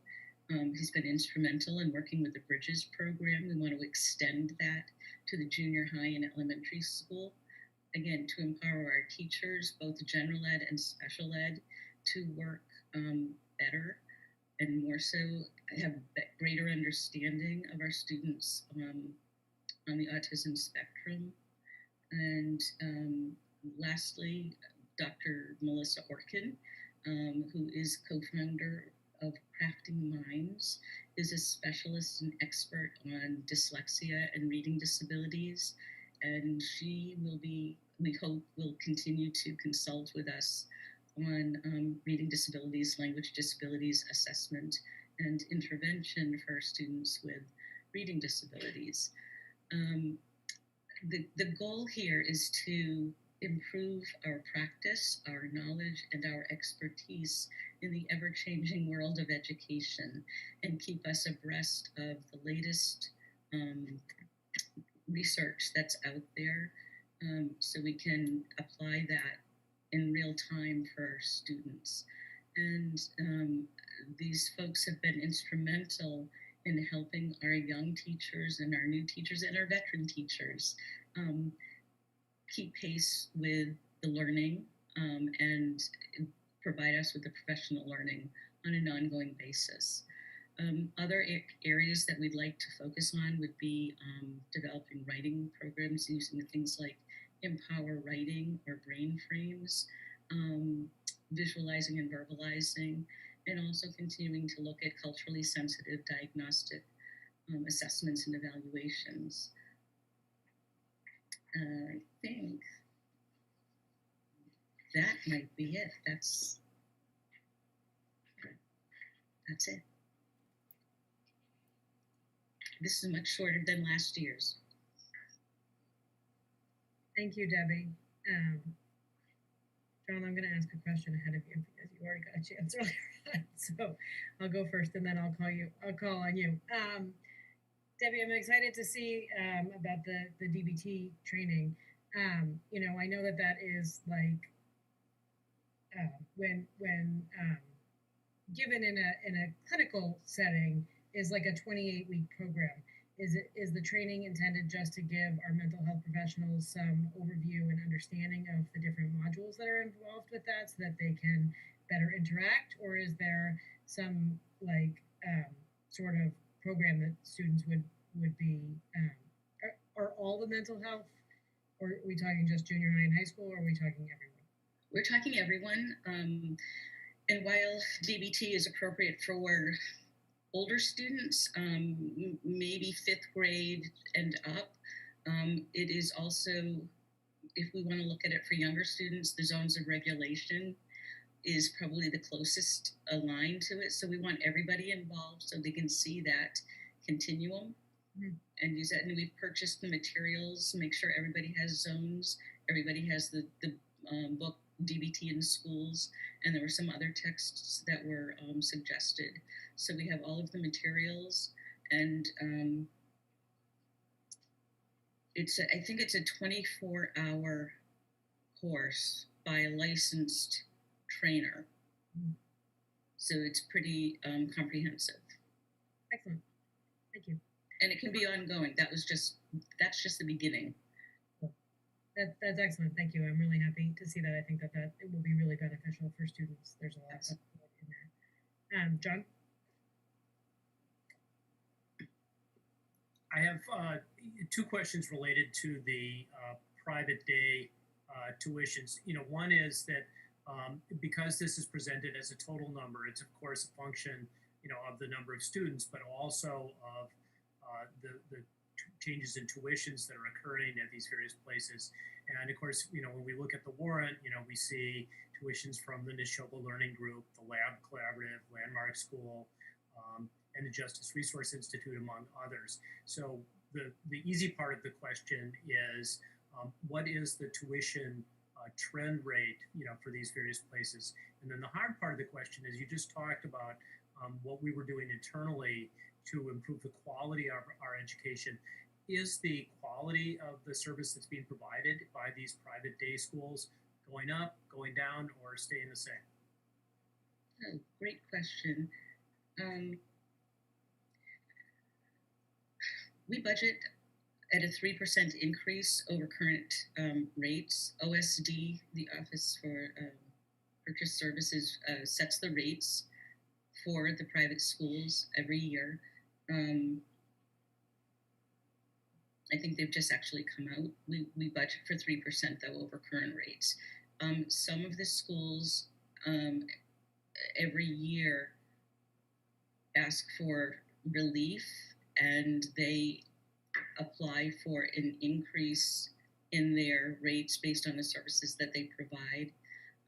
So their rates may go up by 4 or 5%, or sometimes even more than that. So you may see in the warrant from one month to the next a significant increase in a monthly tuition for a given school. And we never know when we do get warning that that's going to happen, but sometimes it surprises us. But generally, we see a 2 to 3% increase is, I think, average, with some other higher jumps for schools. I'm sorry, the second question was part of... It was related to the quality of services that are being provided, that you just talked about what we're doing internally to improve the services that we have. And the question is, you know, in your view, these various providers, is the quality of the service that they're providing static? Is it getting better? Is it getting worse? What's going on?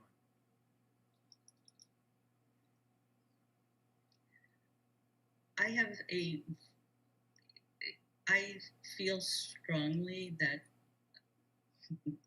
trying to be diplomatic here, I really believe that the public school can offer a very rich and diverse experience for many, many, many students.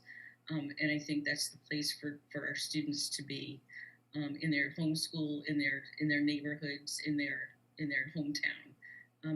That said, there are many students who need something else, and there are some programs that offer outstanding services that we are not able to provide because of the nature of the disabilities, and they do provide excellent services.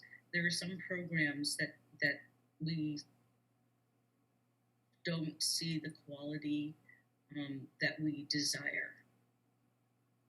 And our out-of-district coordinator works hard to make sure that the services are the best for our students and for what we are paying for.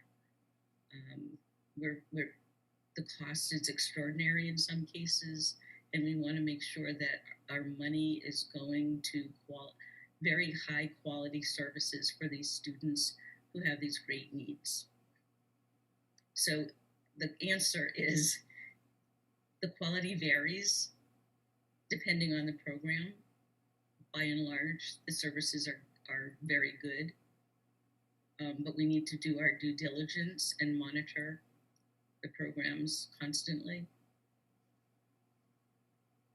And in many cases, I think our services are better. It really depends. It's hard. It's hard to say. Diane? Two quick questions. One, you're talking a lot about having just training staff. So the DBT training would be for mental health staff. The ABA tutors would become certified technicians, and then all the cohort of SPED staff would be Wilson trained. Are you talking about PD for funding this professional development for FY22, or is this going to be a requirement going forward? I'll just throw in that we're paying for in Wilson what the training program should be doing. Just saying. So for special educators who are getting their master's degree should have this level of expertise in delivering quality literacy instruction. So that's just a separate kind of plug. My second question is, one of our budget priorities is to respond to the needs in post-pandemic life, and that includes for our kids who are in special education. So I'm just wondering if you could comment on how your department is thinking about doing that for the summer program and into the fall. Yeah. So I won't be here after June. So moving forward, I would advise the district and the next special ed director to really focus on continuing to train staff in key areas, Wilson being one area, and when hiring new staff, would suggest that would be a condition of hiring, that within the first 3 years you must get trained. And certainly when we're, at least for the past 2 years, when we've posted for positions, we've said Wilson training preferred. And so that, we absolutely are looking for that up front. And when we're interviewing and talking to folks, we're talking about that. And we need to make sure that they're on board with that and have some knowledge of that at least, and have a desire to pursue that. It's just essential. So that's something that I think we need to make a commitment to as a district. And I could have a sidebar conversation about the training that special educators are coming out of their colleges with and master's programs with, and they don't have that level of training. They don't have the research-based instruction, in the science of reading isn't provided to them at the level that they need it to be able to walk out and walk into a school and begin to teach that. So it's incumbent upon the school districts to provide that training. And I think that's true with, there's even less out there for math instruction. So the group Crafting Minds that I mentioned, who's actually providing a course for our many of our educators, 50 plus educators right now, also do work with dyscalculia. And I think those are the things that we need to begin to bring into the district and really focus on and broaden the knowledge base of our staff, and not send folks out to a one-off workshop, but to really broaden everybody's knowledge so we're all talking the same language and have the same foundational knowledge and skills, so we can so students can go from level to level to level, and develop and progress with the same intervention, not go from one teacher and get one thing and another teacher to get something else. That doesn't work. In terms of compensatory services and catching up and COVID, and we're doing ongoing assessments. We're looking at the iReady assessments. Teachers are working really hard in providing formative assessment on an ongoing basis and really honing in on the goals and objectives. We're very excited about the notion of bringing students back in person, and many of our students are coming in more than the 2 days in the hybrid, so teachers are able to work with them. Teachers will be making recommendations for extended school year, and if that includes additional services for compensatory services because students missed out, because they couldn't access, because they couldn't attend on Zoom because the hybrid model wasn't working for them, that's what we'll do. So we've planned for that, we've talked about that, and they'll just be absorbed in the ESY programs. So Debbie, I just want to tell you that you have made some substantial and positive changes in the last 2 years and will be sorely missed. Oh, thank you. I'm sure the next person will make great positive changes as well. I'll echo that, Diane. I wanted to cheer when you just gave that answer about Wilson and continuing education. So thank you, thank you, thank you, thank you. Nora, you had your hand up before and then you put it down. So I'm going to call on you next, and then Yevon, and then Angie. Before COVID started, we were, as a district, I think, really looking closely at the social emotional programs that we have and really trying to bring things together in a way that's supportive of students. And I just want to say I'm really happy to see some of the programs that you're able to focus on and bring in. I know that you were talking with Tessa about the DBT model, the dialectical behavior therapy, and I think also Brain Frames and Empower and some of the other programs that you're talking about are things that will be really beneficial to students just across the district. And thrilled to see that teachers will be widely trained, especially in DBT. I think it's something that more and more, as we're learning about it more and it's being applied more broadly, we're finding how useful it is for anxiety and stress and depression and so many of the things that we are hoping to improve and decrease those issues in our district prior to COVID. So I think that's really fantastic, and I think that it gives us a coherent model, hopefully, to start, like you said, with the zones of regulation in elementary school, but and then moving up into that in middle and high school. So I'm really happy to see that. I think it's a really valuable investment, something that parents really look for a lot outside of school. And so I think it's great value for parents in the district to know that that's something that hopefully will be available to their children in the school. Agreed.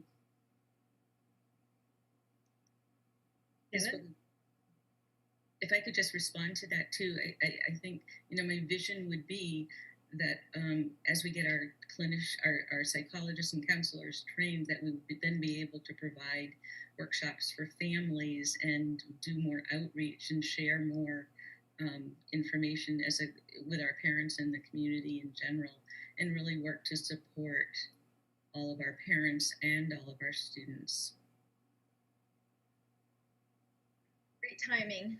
That it's going to be much needed. It already is now, right? But I think it's wonderful, and just planning for when kids are coming back after this incredibly difficult time that we're all going through. It's going to be really important to have a lot of those self-regulation, communication skills, and yes. And I don't want to take credit for the idea.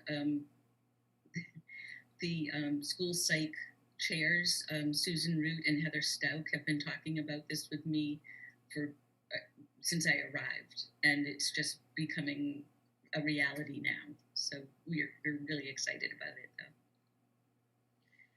Yemen? Thank you, Tessa, and thank you, Debbie, for sharing the information. So I know little about special education. So first of all, I have to be clear, to be honest. So, but I'm looking at the number, like so our budget on the in-district special education is 3 million, and out of the district is 7 to 8 million. And in-district is 700. We serve probably, let me see, 711 students. Mm-hmm. And out of district is 80 students, that's what you mentioned. So I just surprised to see the numbers. I thought it should, I just wonder why is that? Do you have an explanation about that? We spend a significant amount of budget on the out of district student, which is only 1/10 of the in district as special education student. So that's one. Second is so for the out of district SE. So I just noticed a lot of tuition comes from the collaborative program or something. That reminds me the recent collaborative EDCO is also collaborative program, right? And has suffered from some trouble. I was just wondering if that's a collaborative thing is also related to kind of EDCO or the same operation mode, or do we need to worry about that? So we can talk about EDCO. We only have one student at EDCO Collaborative. Most of our students are at the CASE Collaborative, who are out of district.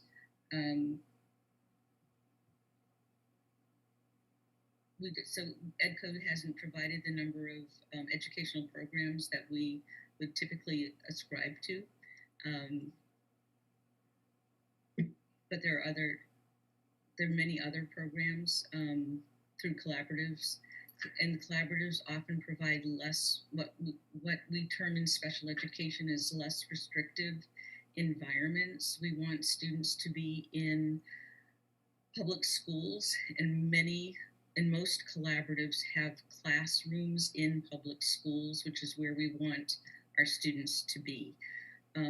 In terms of the cost of out-of-district schools, they are more expensive because the students that are typically attending the out-of-district schools, whether they be collaboratives or private day schools, are students who are considered to have low incidence disabilities or intensive disabilities that the public school, such as Acton Boxborough, are not equipped to handle, or there's just one student in a grade, and it would not be cost effective for us in some cases to create a program that would provide that student with all of the needs and services that he or she may require. That's where we would look first to a collaborative, again, because it would be more closely aligned to a public school. And if that weren't appropriate, or they couldn't provide the services, then we might look to a private school. But it becomes more expensive. And the range of private schools, the cost, it's quite great. It could range from I don't know, I think the lowest might be around 55 or 60,000 to 130,000 in some cases. So it depends on the level of service and the level of need, the disability category. If there are medical needs involved, it could be more involved. Okay, yeah, clear. So it's basically beyond our AB's district's capability to handle those. Yes, Yeah, we thank you. try, and that's where we can continue to try to develop programs and that the continuum of service to keep our students in district. And I feel philosophically very strongly about keeping students in district, regardless of the disability. Keeping children with their peers within their neighborhood schools or the school of choice, if at all possible, if it makes sense. Working with the families to create that programming, creating an inclusive, welcoming environment for all students, where all students belong, regardless of ability or disability. It's easier said than done, but that's always a noble goal. Yeah, thank you. It's a long way to go. All right, Angie, and then I see that we have an attendee that has a question. Yeah, thanks, Debbie, for all the services you provided. So I'm not sure if this is a question for you or Peter. At the beginning, we acknowledged that because the students have been away from the school for over a year, and we're not sure about their mental situation when they come back to school. So the question is whether we have in this budget that prepare for the student that may not have some issue, but have new issue because of the pandemic, and or the training that's needed for the staff to be able to handle the student when they transition back to school. So I'm not sure if this is your question or Peter maybe, because I kind of expect we may have some new students have new issues, and I just don't know whether we have plan or budget for it. I can give a quick 50,000 foot answer to that one. So, we're going to start seeing our students more and more as spring goes on, and we're going to learn a lot more about individual student needs. And, as I had mentioned a couple times earlier in the presentation, we will be coming back to the committee with additional program adjustments that we intend to make. We just feel like we want to know a little bit more about our students before we finalize what those look like. So you will hear from us more on that. The difference will be that any program adjustments we make are going to be within the proposed budget at this point moving forward. Okay, thank you. Dawn, I don't want to put you on the spot, but would you like to comment? On what specifically? On the thinking and planning around students with social emotional challenges that come back to school, because you've been working on that all year long. Yeah, so we have lots of things sort of cooking. Debbie and I met with our leadership team, our mental health SEL leadership team today, and have really started to work through a number of the recommendations that were outlined in the DMG program evaluation that we shared with you last spring. And are really starting with roles and responsibilities and unpacking those and aligning them with our system of aligned supports across the district, which you'll be hearing a lot more about in the spring. And thinking through, where is there overlap, where should there be, where shouldn't there be, how do we make, everybody as efficient as possible in the limited time that we have so we can really get students what they need. And, in addition to that, we continue to just think about like our Asset Valley partnership, and eventually, whether that's something that we want to consider moving in-house with family resource navigators and social workers, and thinking a lot more at the systems level about what we're really seeing our students and our families need. So we're excited about it. And I would also say, thinking a lot about the SEL that our staff will continue to need. The supports and things that we've been thinking about this year, particularly our staff who haven't been back in our buildings since last March. It's quite a transition for folks who August, and I think folks have adjusted. There's a number of staff that will be coming back that haven't been here, so there's a lot of SEL needs wrapped up in that as well that we want to take into consideration. So we have tons of exciting opportunities moving forward. Thank you. Thanks, Don. All right, Adam. Peter, it looks like Amanda has her hand raised. Amanda, you can go ahead and talk and unmute yourself. Thank you. My name is Amanda Bailey. I'm one of the co-chairs of the Acton Boxborough Special Education Parent Advisory Council. I want to thank Evan for his question about the out-of-district tuition costs. And I would encourage anyone who wants to really put a human lens on this to go and actually read the program descriptions of the schools where students are placed. And you get a very clear sense very quickly of the level of need at a very deeper level than what Debbie was describing. And I appreciate Debbie's explanation as well. It's a really good question. Thank you also, Debbie, for your presentation. I did want to make a quick clarification. You mentioned that teachers will be making recommendations regarding ESY, and that will be, of course, part of the team process and determined on an individual basis as part of the IEP team. My other sort of just questions or clarifications, when you add the out-of-district headcount back in to the in-district headcount, the population goes from 13.7 to 15.2% of our students have IEPs. Is that correct? That sounds about right. Okay. Thank you for that. And this is actually a follow-up for Dawn, probably, but I was wondering what the 504 headcount is currently.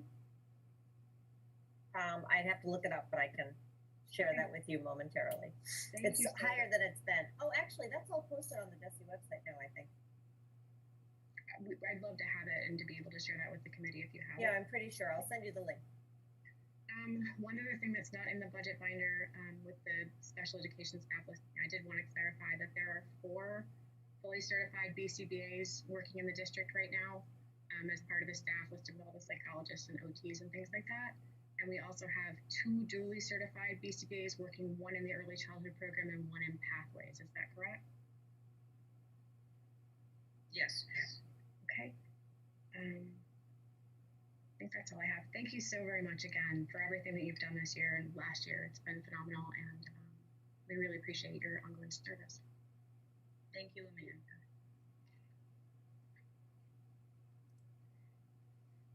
Okay, I don't see anyone else, so I think we can continue on. Debbie, thank you so much for that presentation. It was enlightening, and you gave us a lot of information. Thank you all. Thanks for your support.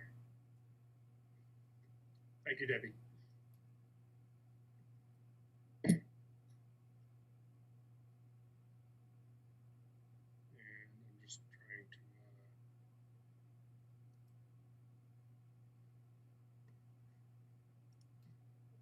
Get ourselves queued up for our next presentation. I'm going to bring in JD.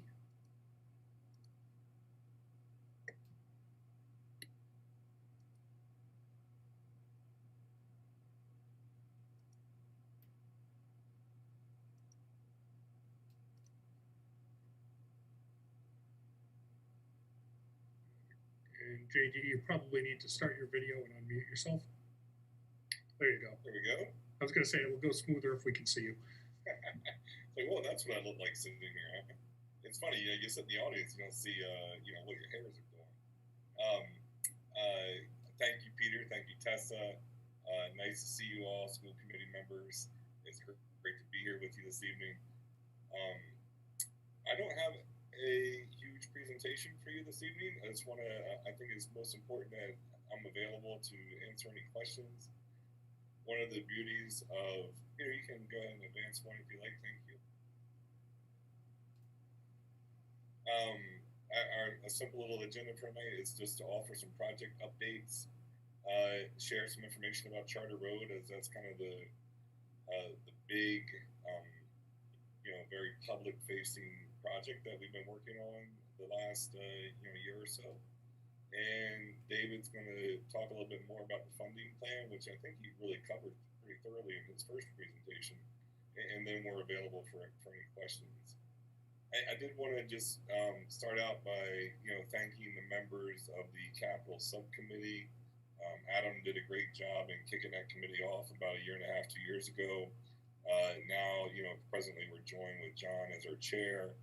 and Yevon as a member, and David and I also welcome Gary Kushner and Jason Cole from the Boxborough and Acton FinComs. So that's wonderful, to have, that level of a committee to kind of bounce, thoughts and ideas off of, kind of keep us trued up around our project updates and the projects, how they're continuing and how things are going forward.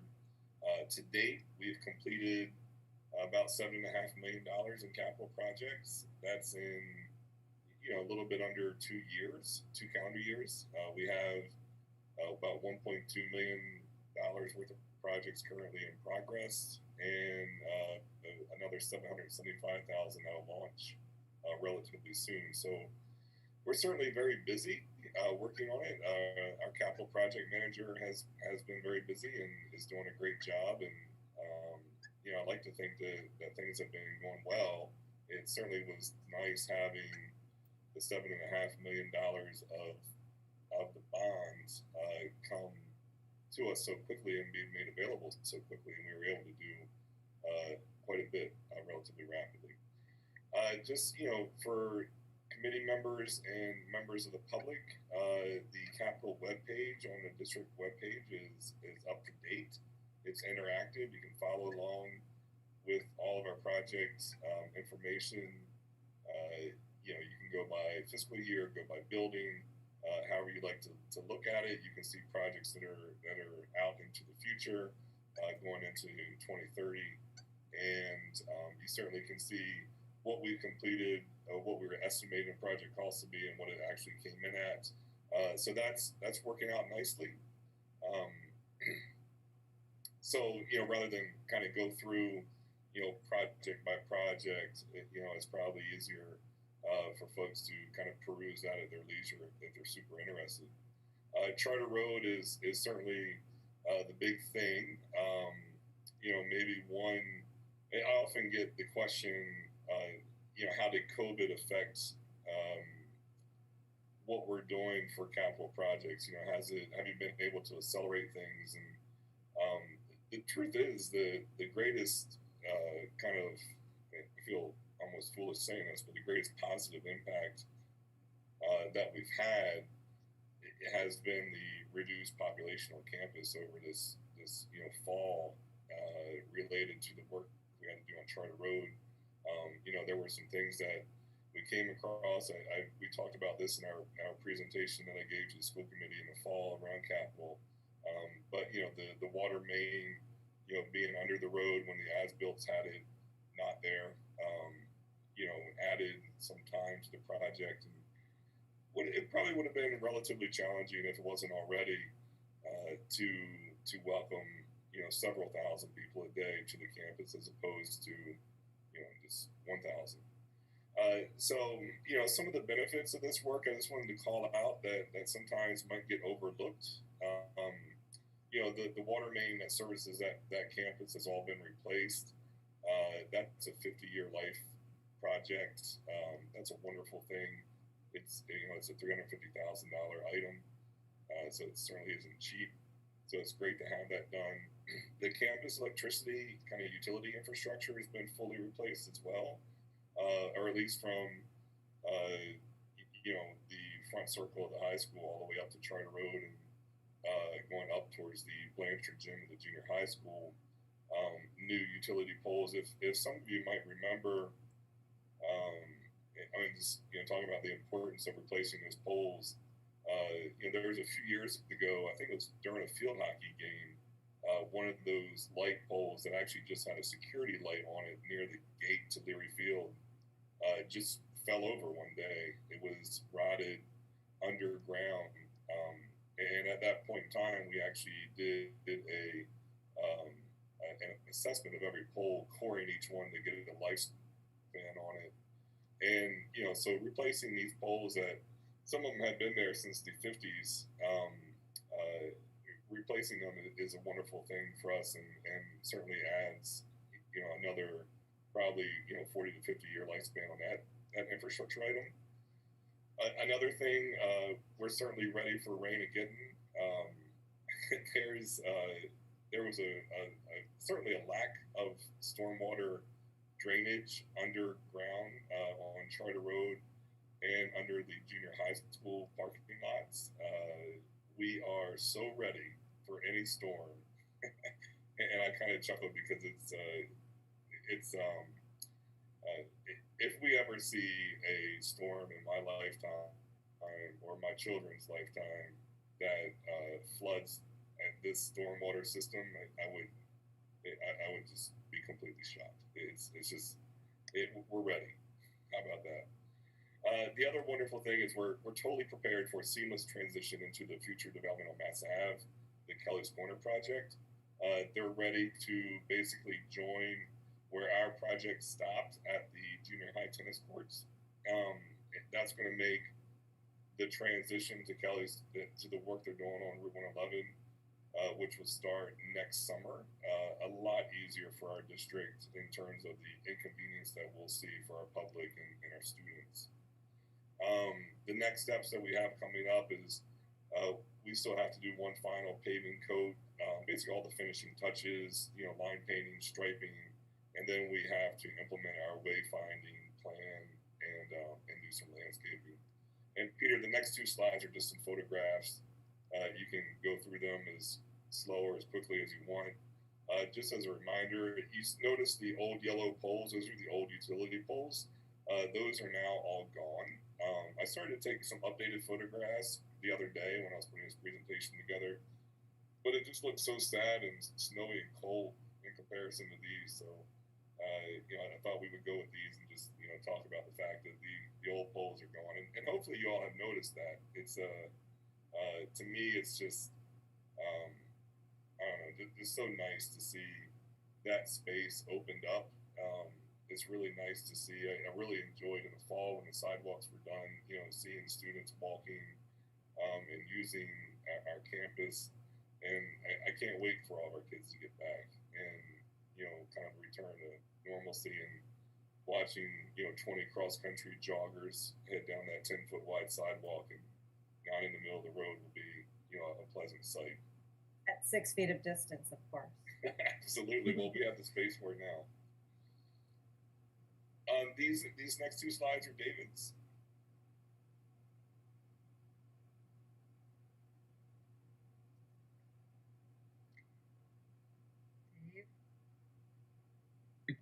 Looking for the mute button. I talked about this earlier, but this is just an overview of the plan to get back into funding CIP projects and drawing down from the capital stabilization fund in order to do it so that it doesn't unduly burden the FY22 budget. And so you see in the box at the bottom, we're looking to fund $350,000 worth of new projects in FY22. So it's a new appropriation, not the $7.5 million from the bond. And rather than burden the budget with a $350,000 hit, we're proposing to draw down $150,000 from the $1 million in the stabilization reserve. This will be, of course, a net budget hit of $200,000. And by doing a similar thing over the next couple of years, we ramp up the new spending by more and more dollars and get back on track to the original plan, while adding only, and I put only in quotes, $200,000 to the appropriation each year.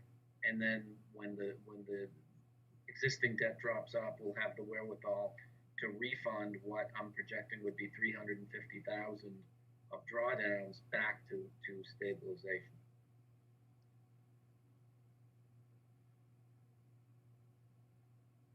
And that's just an overview. You see around where the cursor is, transfer to and from stabilization.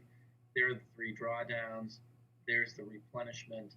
Overall, the total amount spent, which in the original plan was $22,550,000 to be exact.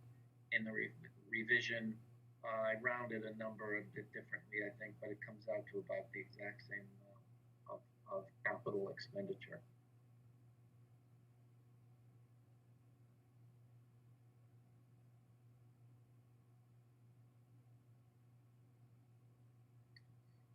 JD, I surprised you by just adding this one slide in. That's totally fine. So what we're coming up, the 775 project that I mentioned earlier that is about to launch, that's a major Blanchard Elementary School multidisciplinary project, mechanical, electrical, plumbing. It will involve the, some Boxborough members will recognize the term the fire pit, or, it's an area where that's underground that gets moisture. So we're upgrading the fire suppression system, upgrading some other MEP controls, and that's not even what's on this right here. This summer, we'll do the site improvements and paving, following through on the plan that was approved by the Boxborough Planning Board last summer. And then the next big thing coming up will be phase 1 of Parker Damon Building's mechanical projects. There's 2 phases of chillers, exhaust fans, energy recovery. It's basically all HVAC mechanical work. And then this summer, we'll start working on the campus wayfinding and landscape plan. Which wayfinding, I'm just referring to directional signage and signage on campus in general, to have a nice, consistent look to the site. Any more surprises? I'm ready. That was it. All right. Happy to answer any questions. That's a junior high gym. Obviously, that floor has been replaced. But I'm happy to take any questions the committee may have or the members of the public. Thanks, JD. Evelyn? Yeah, hi, JD. So I have a question. There's a lot of concern in the community that year-long, decades-long trees along Charter Road was taken down for this improvement. Can you speak to what we're doing to recover, replant trees? I have gotten a ton of questions around that, so it'd be nice to address what our plan is. Oh, absolutely. And I'm not sure if it's still posted on the website, but we had an arborist report come out and work with our engineers when we were first launching this project. It's probably a 2-year-old report at this point. So we assessed the health of every single tree that was inside the work site. The truth is that the trees along Charter Road were not very healthy species. They were lovely hardwood trees. They looked good from the outside. But, I just told that story about that light pole that fell on Columbus Day a year ago. One of those large oak trees right on Charter Road fell down at 2 p.m. in the middle of the day. It wasn't even windy. It was totally rotten on the inside of the core of that tree. And a lot of that comes from, unfortunately, it's not an uncommon situation in New England. A lot of people believe that's coming from, gas, natural gas leakage in gas lines on roadside trees. And, the years and years of the salt, too, that's been dumped on the roads and getting into those root systems that are not helping either. But we do have a plan, part of the landscaping plan is to address, our goal is to have no net loss of trees. Obviously, they won't be as old or of the same caliber, the trees that we've lost, but they should be in 50 years. And, hopefully those trees will still be alive and healthy and thriving, where the ones that we had taken down were, in my opinion, largely hazardous. I hope that helps. Thank you. Angie? Hi, JD. It's great to hear that we have a resilient flooding system.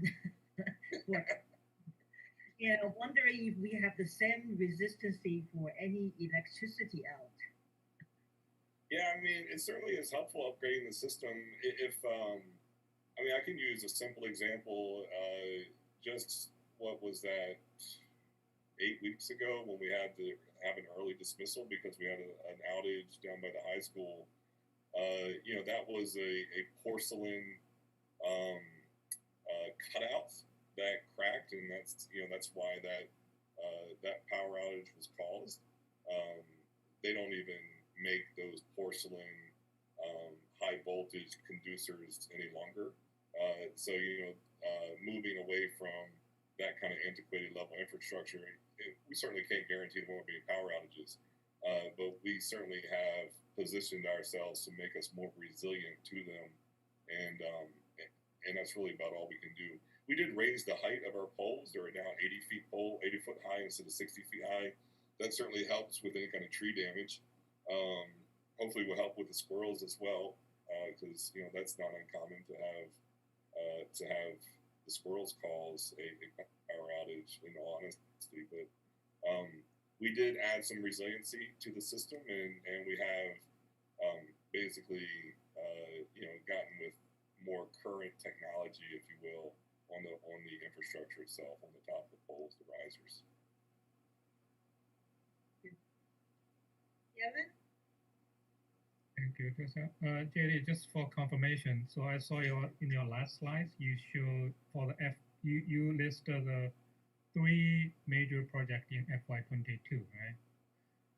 That's FY22 projects. Correct. And you're gonna complete it in summer 2021. No. So that's what the slide shows.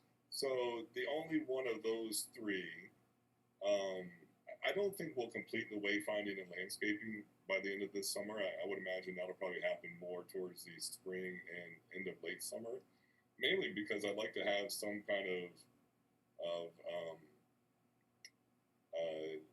group to kind of talk through the design and what that wayfinding will look like. I mean, we really get one bite at the apple, but the one project on there, the Blanchard site improvements, will be completed this summer, which is FY22 calendar year 21. Okay, so but I saw all 3 projects are scheduled to complete by this summer on your slides.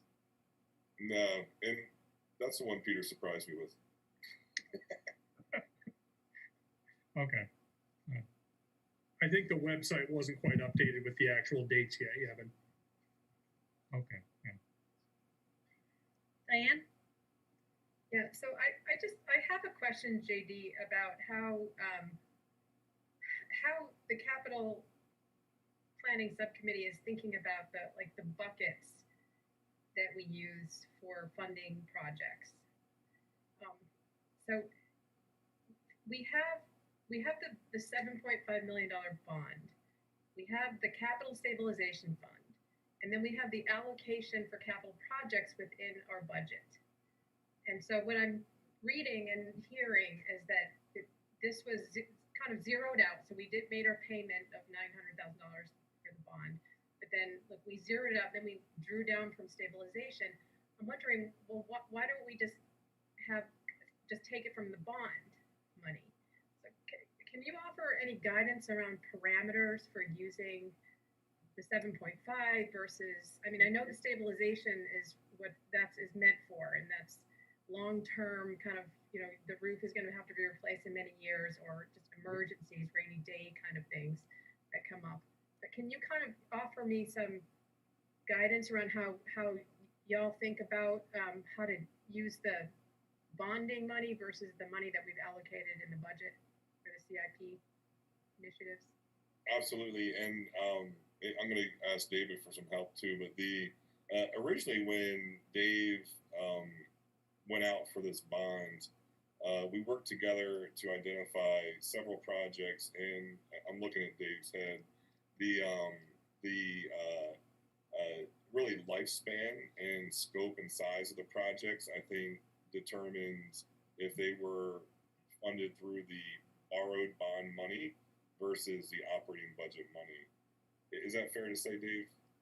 Yeah, I mean, the $7.5 million accelerated the pace with which we could get the projects done, and that money, we have it, and JD has been working off, the prioritization of those projects for a year now, and some of what is on his list that we'll do next year, if you see the total projects for next year exceeds $350,000, well, some of that is the remaining bond money that had not yet been spent.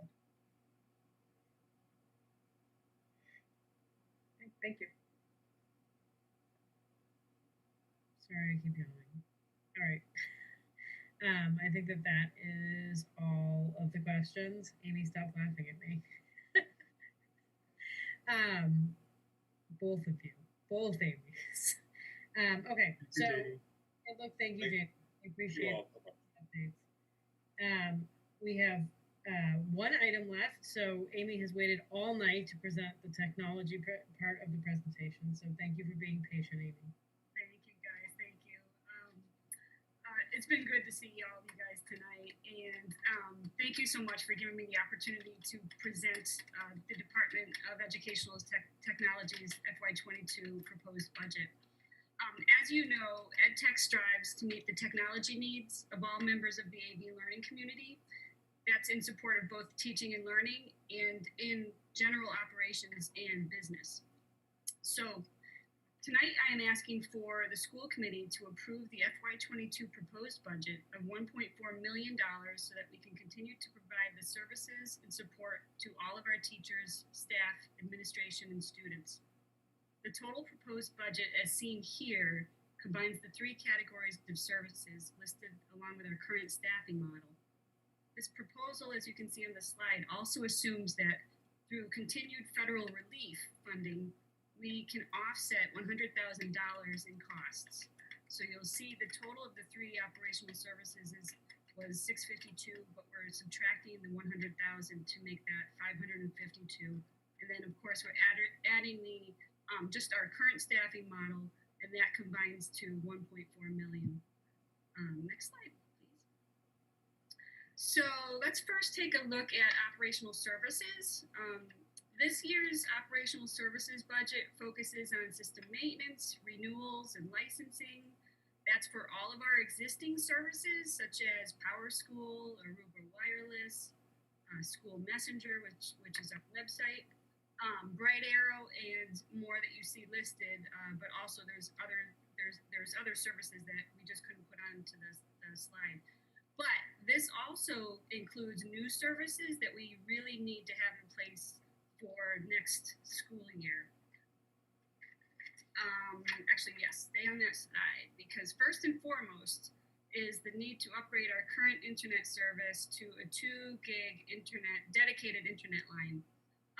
This is crucial in order to support the amount of devices that will be on our network when all of the students return. And then, so not only will that double our current bandwidth, but it will include service level agreements that we can utilize when we are in need of assistance. Second, we will continue to provide web filtering service for all students who are bringing home their AV district issued device. This year, that service, it's already in place, but that service was paid for through grant funding. So we need to, now we need to include that directly into the EdTech appropriated budget. So that's why it's listed as new. Same for the Verizon MiFi hotspots. Those we are currently providing for any students who need access to the internet from home. But again, this is currently being paid out of grants funding, so it will be an additional cost for next year. Finally, we will continue to expand PowerSchool, which is our student information system, with additional tools. Those tools will be used to either support our students or our staff, I missed paper cut. We'll be continuing to build out our print management through the use of paper cut print software. So when you total up all of these services listed here, we are requesting over $300,000 in this category. Next slide, please. When we are looking at the district's hardware and software needs, we are asking for over $280,000 in this category. This will look to cover our existing teaching and learning resources such as BrainPop, Book Creator, Amplify, all of the tools that are listed in our digital toolkit, which is on our website. And we will also be adding the new tools that we've put in place for this year that has been paid for mainly out of federal or state funding. Really one of silver linings to this school year has been the ability for all of our teachers and our staff and our kids to successfully use online tools for teaching and learning and for administrative purposes when the central office was, not actually on site over the summer. So we've made tremendous gains. So the new tools that are highlighted here, such as Pear Deck and Cami, Padlet, Screencastify, Adobe, those will continue to be offered next year under this proposed budget, which I know will make a lot of people happy to hear that. So, also, as you can see, we have set aside funding towards classroom AV equipment. Now, usually that's been like smart boards and bulbs and things of that nature, but we're slowly looking to move away from the smart boards, and we're looking at panels these days, or TVs. We will continue to provide some professional learning, technology conferences. And of course, we continue to maintain the teacher and staff laptop replacements. But I'd like to go to the next slide, because a key addition to this particular category is the long-term replacement strategy of our student Chromebook devices. As Peter had mentioned earlier, we are thrilled that this is the year EdTech was able to provide each student with a Chromebook or an iPad device. And of course, that helped in the current situation that we are in, but it also helped to support AB's mission towards equitable access to learning.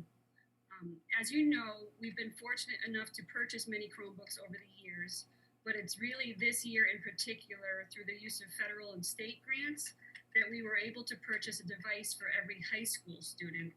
And that is a real game changer. But, and now it's time that we have to have a plan in place to refresh these devices for years to come, because we don't want to, lose track of what we've been able to accomplish. So to help visualize this plan, I've attached this spreadsheet.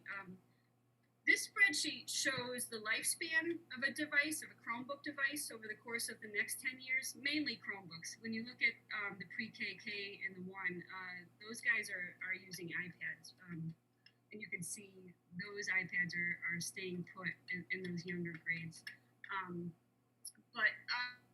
Now, if you look at the first line, okay, so that is this school year, and that's FY21. And you see all the devices that were purchased, which grades they were applied to, and then the projected lifespan of each device as it moves from one grade to the next along with the student. So each one of those is color-coded, and that color coding is the lifespan of the device, which we're mainly going for 5-6 years on these devices. For instance, if you look at the current senior devices, those are the ones in gray, again, purchased this year, FY21. Once those seniors graduate, those will move down to the incoming freshmen, and then they will stay with those students until they graduate in 2025. So you can sort of see like that gray color in the second year, third, fourth, fifth, it's sort of that diagonal pattern that goes down. That's the lifespan. That's a 5-year lifespan, and when that gets handed in, that will likely just go back into the fleet because it will still be useful. But if you look at the following year, so next year, 2021, 2022, as requested tonight, right, in the FY22 request, we are looking to fund and purchase 1 grade level of Chromebooks. Okay, so those would be the ones in yellow. You'll see them under 8th grade. Right now, we're actually still working towards where the actual landing of these devices will go. But for tonight, we have them being placed in 8th grade, and then they'll stay with that student until they graduate. So again, I'm just focusing in on the fact that there's that diagonal pattern that's showing you the lifespan of the device. I'm going to go one more year. We're going to go one more year down. This will be FY23. Now, those are the light blue colored Chromebooks. You'll see we're looking to purchase for 2 grade levels in FY23. And you can see why, because the current Chromebooks in our inventory, which are marked as district, everything that you see as district is current inventory, those will be at the end of life. And like I mentioned, we want to continue this trend of making sure that we can provide a device for each student that's well functioning and working. So again, in this spreadsheet, I do have these two purchases being put into the 3rd grade and the 8th grade. We're still working through maybe some different models, but you get the general sense of what we're aiming for. And like for tonight, for the big takeaway for tonight, next year's request includes 1 grade level of Chromebooks, but the following year and the subsequent years after, you can expect me to be, or the ed tech director, to be coming and requesting for 2 grade levels of Chromebooks to be purchased. Okay, yes, next slide, please. Okay, so finally moving on to our networking and infrastructure. So we have around $62,000 in terms of a budget request, and that money will be used to complete the replacement plan for our network switches at the high school, and we will be finishing our district-wide wireless upgrade project, both to be completed over the summer, but after July 1, so it's going to be a busy summer for us, hopefully, if this gets approved. And then I just wanted to bring to your attention the idea, the real need that we do have to upgrade Blanchard's phone system. That was actually supposed to be done last summer, but because of the pandemic, we weren't able to do it. It's been able to hang on another year, but we really do need to replace that. And the final thing on this page, the Cisco UCS server replacements, that's in support of our virtualized data center, and we just need to make sure that we're keeping those well maintained and working well. So next slide, which actually, yes, it's just once again the request of $1.4 million, and I thank the school committee for giving me the ability to have what is probably a high-level roadmap of what's happening in ed tech, but I hope that you get the sense of the needs and where we need to be, in the world of educational technology. So please feel free to ask me questions.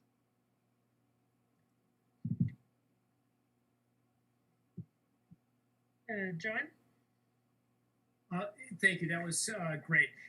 Because we have our lovely $100 million budget, we can look at that $1.4 million number and say, that's 1.4%. And so the first part of this question relates to looking at that 1.4% and providing some perspective on how this compares to other districts, Concord, Carlisle, or Lincoln Sudbury, or whoever else you wanted to look at in terms of, is that about the right place to be? And then the other part of my question relates to the devices. So, my sense is that through the grant money, our desire to roll out, devices comprehensively, sort of scooted ahead. And what I'm a little unclear on in terms of the plan for these next couple of years is, in order to maintain the situation that we're at, or perhaps to slightly improve the situation that we're at, are we looking at both, some increase this year for devices and next year? Or is it really a one-time, if we put some additional money into devices, then it's going to be that same amount of money sort of year after year to maintain all of the devices that we have? What I presented was more for what we could be expecting over the course of several years, but 10 years actually. But the unknowns here are, there's a couple of things. For many years, we've been buying really low-cost Chromebooks that have worked well, but we are now looking to be purchasing like two-in-one, they call them two-in-one Chromebooks, and they can turn into a tablet, and they're touch, and they have a stylus attached, and so to make them a more viable tool for the student, but unfortunately they come at a higher cost. So once I think we get through what this next year looks like, I'll have a better idea as to what I would imagine we see slight increases, but I'll have a better idea as to exactly what that looks like. Ellen? So, Amy, I have two questions. One is, does the $1.4 million include or factor in replacement Chromebooks for kids that may have lost them? Or how do we handle that if a kid breaks a Chromebook or loses it? And my second question is, what processes are we putting in place to ensure that kids are returning these Chromebooks so they can go to the next group? Yeah, great questions. So, this year's goal was to make sure every student had a device. So we were able to do it, yes, from purchases, but also from reallocating all of the Chromebooks that we've been purchasing over the years. As a result, we had a really good amount of, Chromebooks that we had deemed used for repairs, and we had sort of that in-house ability to do a lot of the repairs. We had the extra chargers because there were a certain amount of devices that had fallen out of production, but they were interchangeable with the devices that we were putting in place. So it wasn't as pertinent. I do think that is something we will have to be considering, down the road. At the high school, we have asked that the students, make sure that they don't lose their chargers and they don't lose their stylus. And if they do, we have we have those accessories in the school store that they could purchase at a reduced cost than if you went to like Best Buy or something like that. And I think we'd probably follow sort of that type of thinking.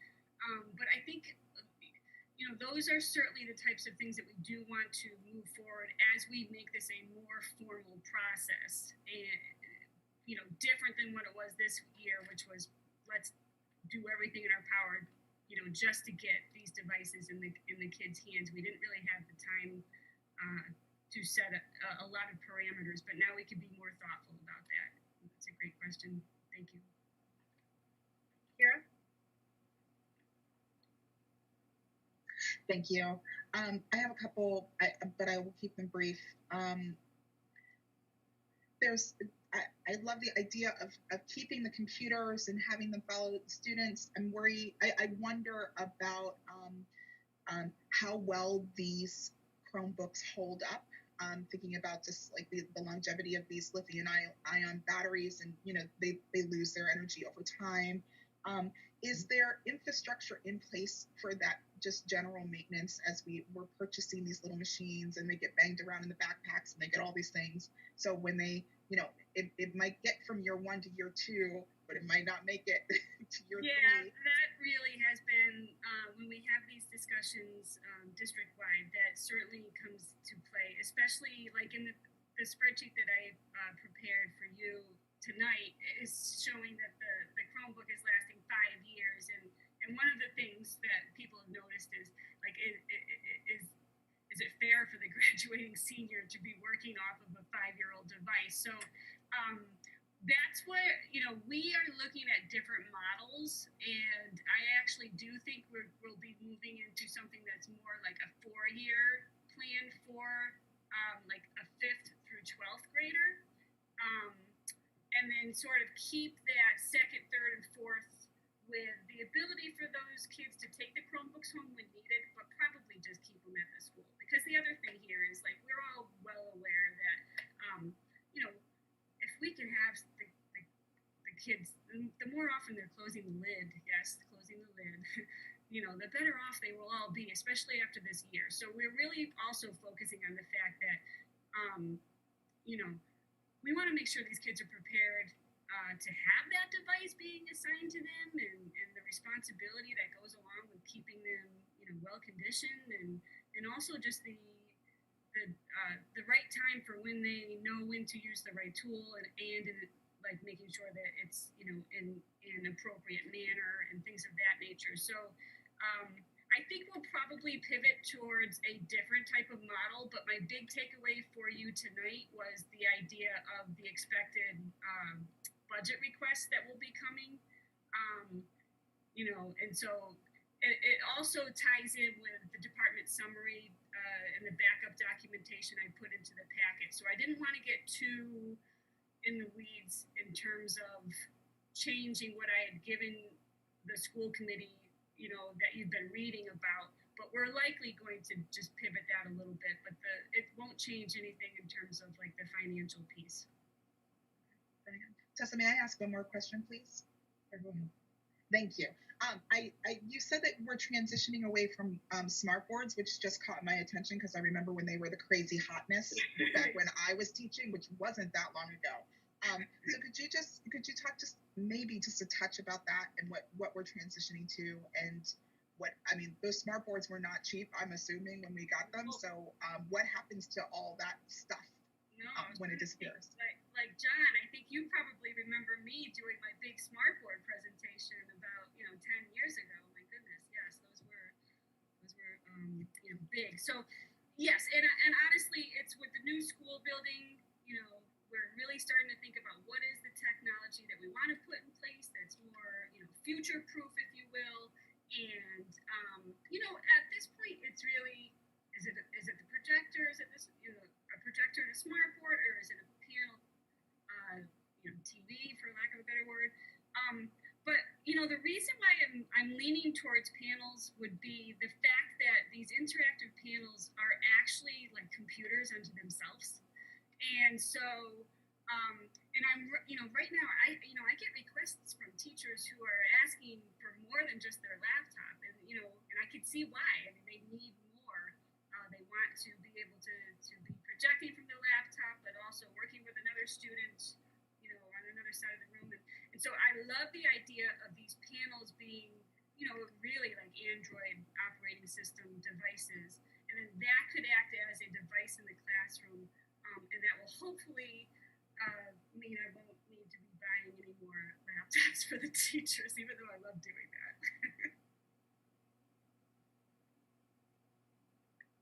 Thank you. Angie? And thanks, Amy. Yeah, we're gonna have new technology, no matter what new technology coming. But there's one thing I know for sure: the bandwidth demand is going to be higher and higher each year.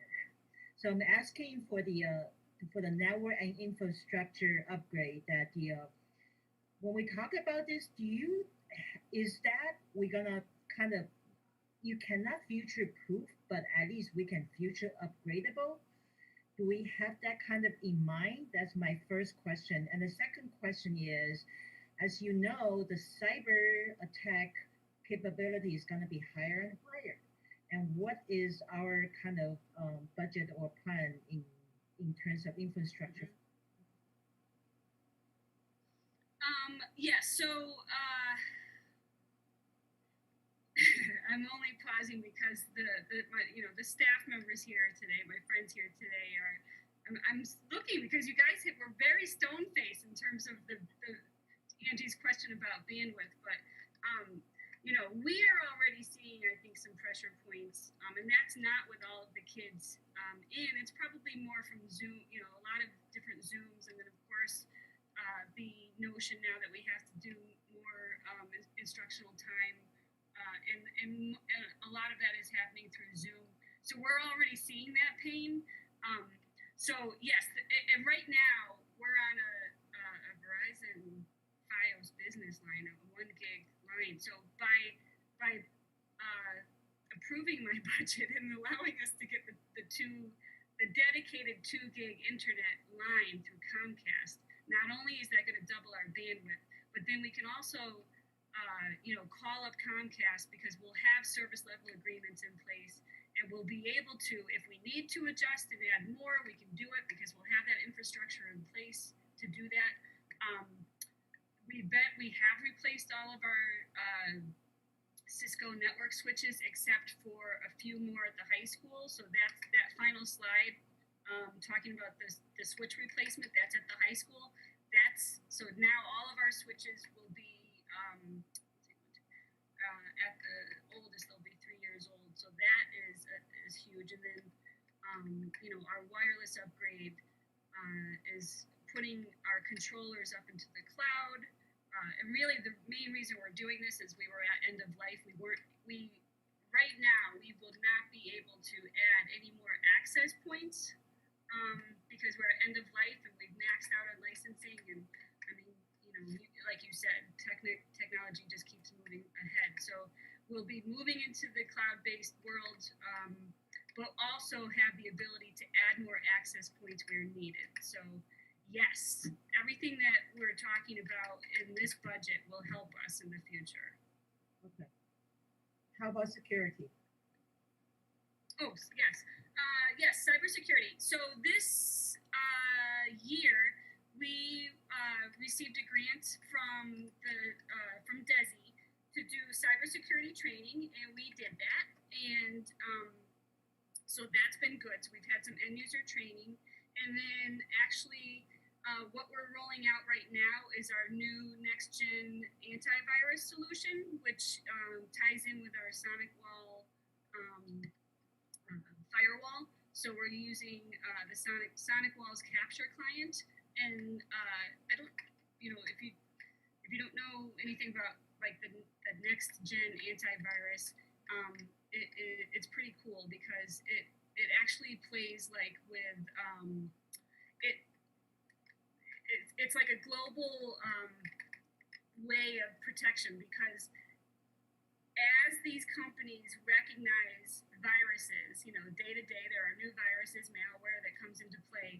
They are capturing those instances from other clients around the world. They put them up in their sandbox, and then their virus definitions are like expanding every day. And then if they see something malicious that shows up on our computer, it will actually launch that executable up into the cloud, figure out whether it's you know, good or bad, and protect the computer from there. So it's a lot different than what we had before, which was sort of that outdated, you know, go out and update your virus definitions. It's much more robust, and the key word is it's dynamic. That's what it is. It's dynamic. Okay. Okay. So we have that. Okay. Thank you. Yeah. All right. Evan, did you put your hand down? Did you still want to ask a question? Sorry, I know people. Thank you, Tessa. You still remember me. As noticed. So yeah, basically, yeah. Thank you, Amy, for your update. I'm fully support of the technology. I mean, if we wanted to invest some $1 million and say we can improve the learning or teaching experience and improve the productivity of the teachers by 1%, that's worth it. I would say it's the hardware is the cheapest, pretty much among all the budget we spend. It's really we shouldn't be thrifty on this type of thing. I mean, let's. I can't be thrifty anymore, unfortunately. Yeah, but I would say we shouldn't be thrifty on this. Good. Thank you. Hardware is the cheapest thing. Yes. Yeah, that's what I wanted to comment. That's all. Thank you. Thanks, Evan. Thank you, Amy, for all that information. It was very thorough.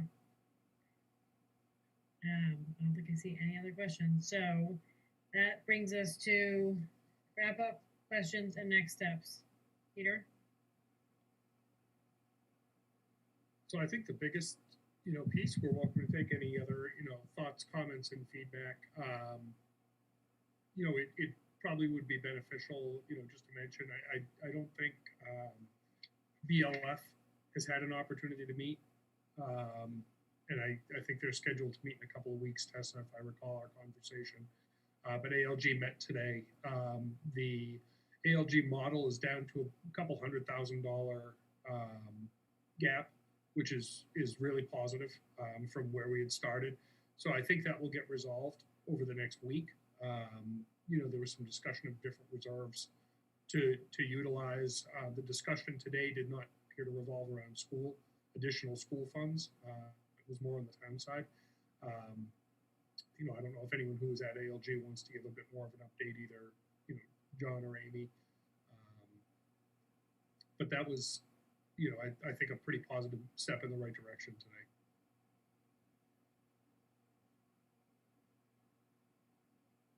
Colin?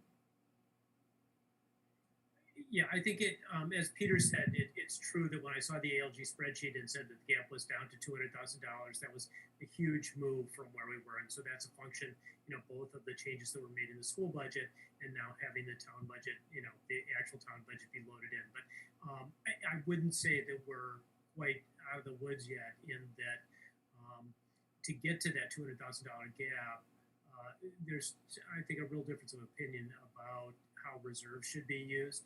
And reflect some of the same kinds of discussions we've had about E&D versus, other funds. So there is really some work to do. And I would say it's just not clear what the ask for the school will be, with respect to the $200,000. So we'll be able to come back to you more, obviously over the next 2 weeks. The next steps in terms of school committee, we have, the final budget vote scheduled for March 18th, which is 2 weeks from tonight. We have added a meeting for next Thursday. The primary focus of next meeting is to really talk about school reopening plans for our hybrid program.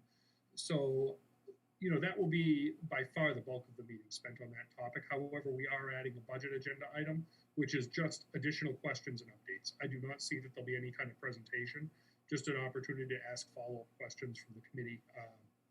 We'll provide you with any updates that happen over the course of the next week. So that's really it for tonight. But if you have any, final thoughts, feedback that you want us to be thinking about as we develop this, we're happy to spend a couple minutes doing that. I know we are also running a little bit late at this point of the night. But, I think, the big takeaway, as I said before, there's been tremendous uncertainty over the whole year around what we're doing. And we know we're going to have to continue to, revise our programs over the course of the spring and summer, and subsequently the budget will have to shift over spring and summer. But the big piece of that is it will be done within the proposed and approved budget that we put forward, plus the use of any additional federal stimulus that comes into the district. So we feel confident at this point that we're putting forward a responsible budget. We do think it balances the needs of our students also with the needs of our citizens and taxpayers and families at home, and the ability to pay during these financial times. So with that said, I'll turn it back over to you, and just thank you for bearing with us over the course of 3.5 Zoom hours of presentation. I know that's long. Amy? I just wanted to say that you cannot possibly overstate the amount of work, the tremendous accomplishments that the teachers, the school administrators, the technology. Amy, couldn't have done anything this year without you. I know how much you worked on it. I think it's just really important to remember where we came from a year ago. It's just absolutely incredible. So thank you so much for all of that. Adam? Yeah, I'll first echo Amy's thanks to the entire administration for putting together a really well thought out and presented budget and presentation tonight.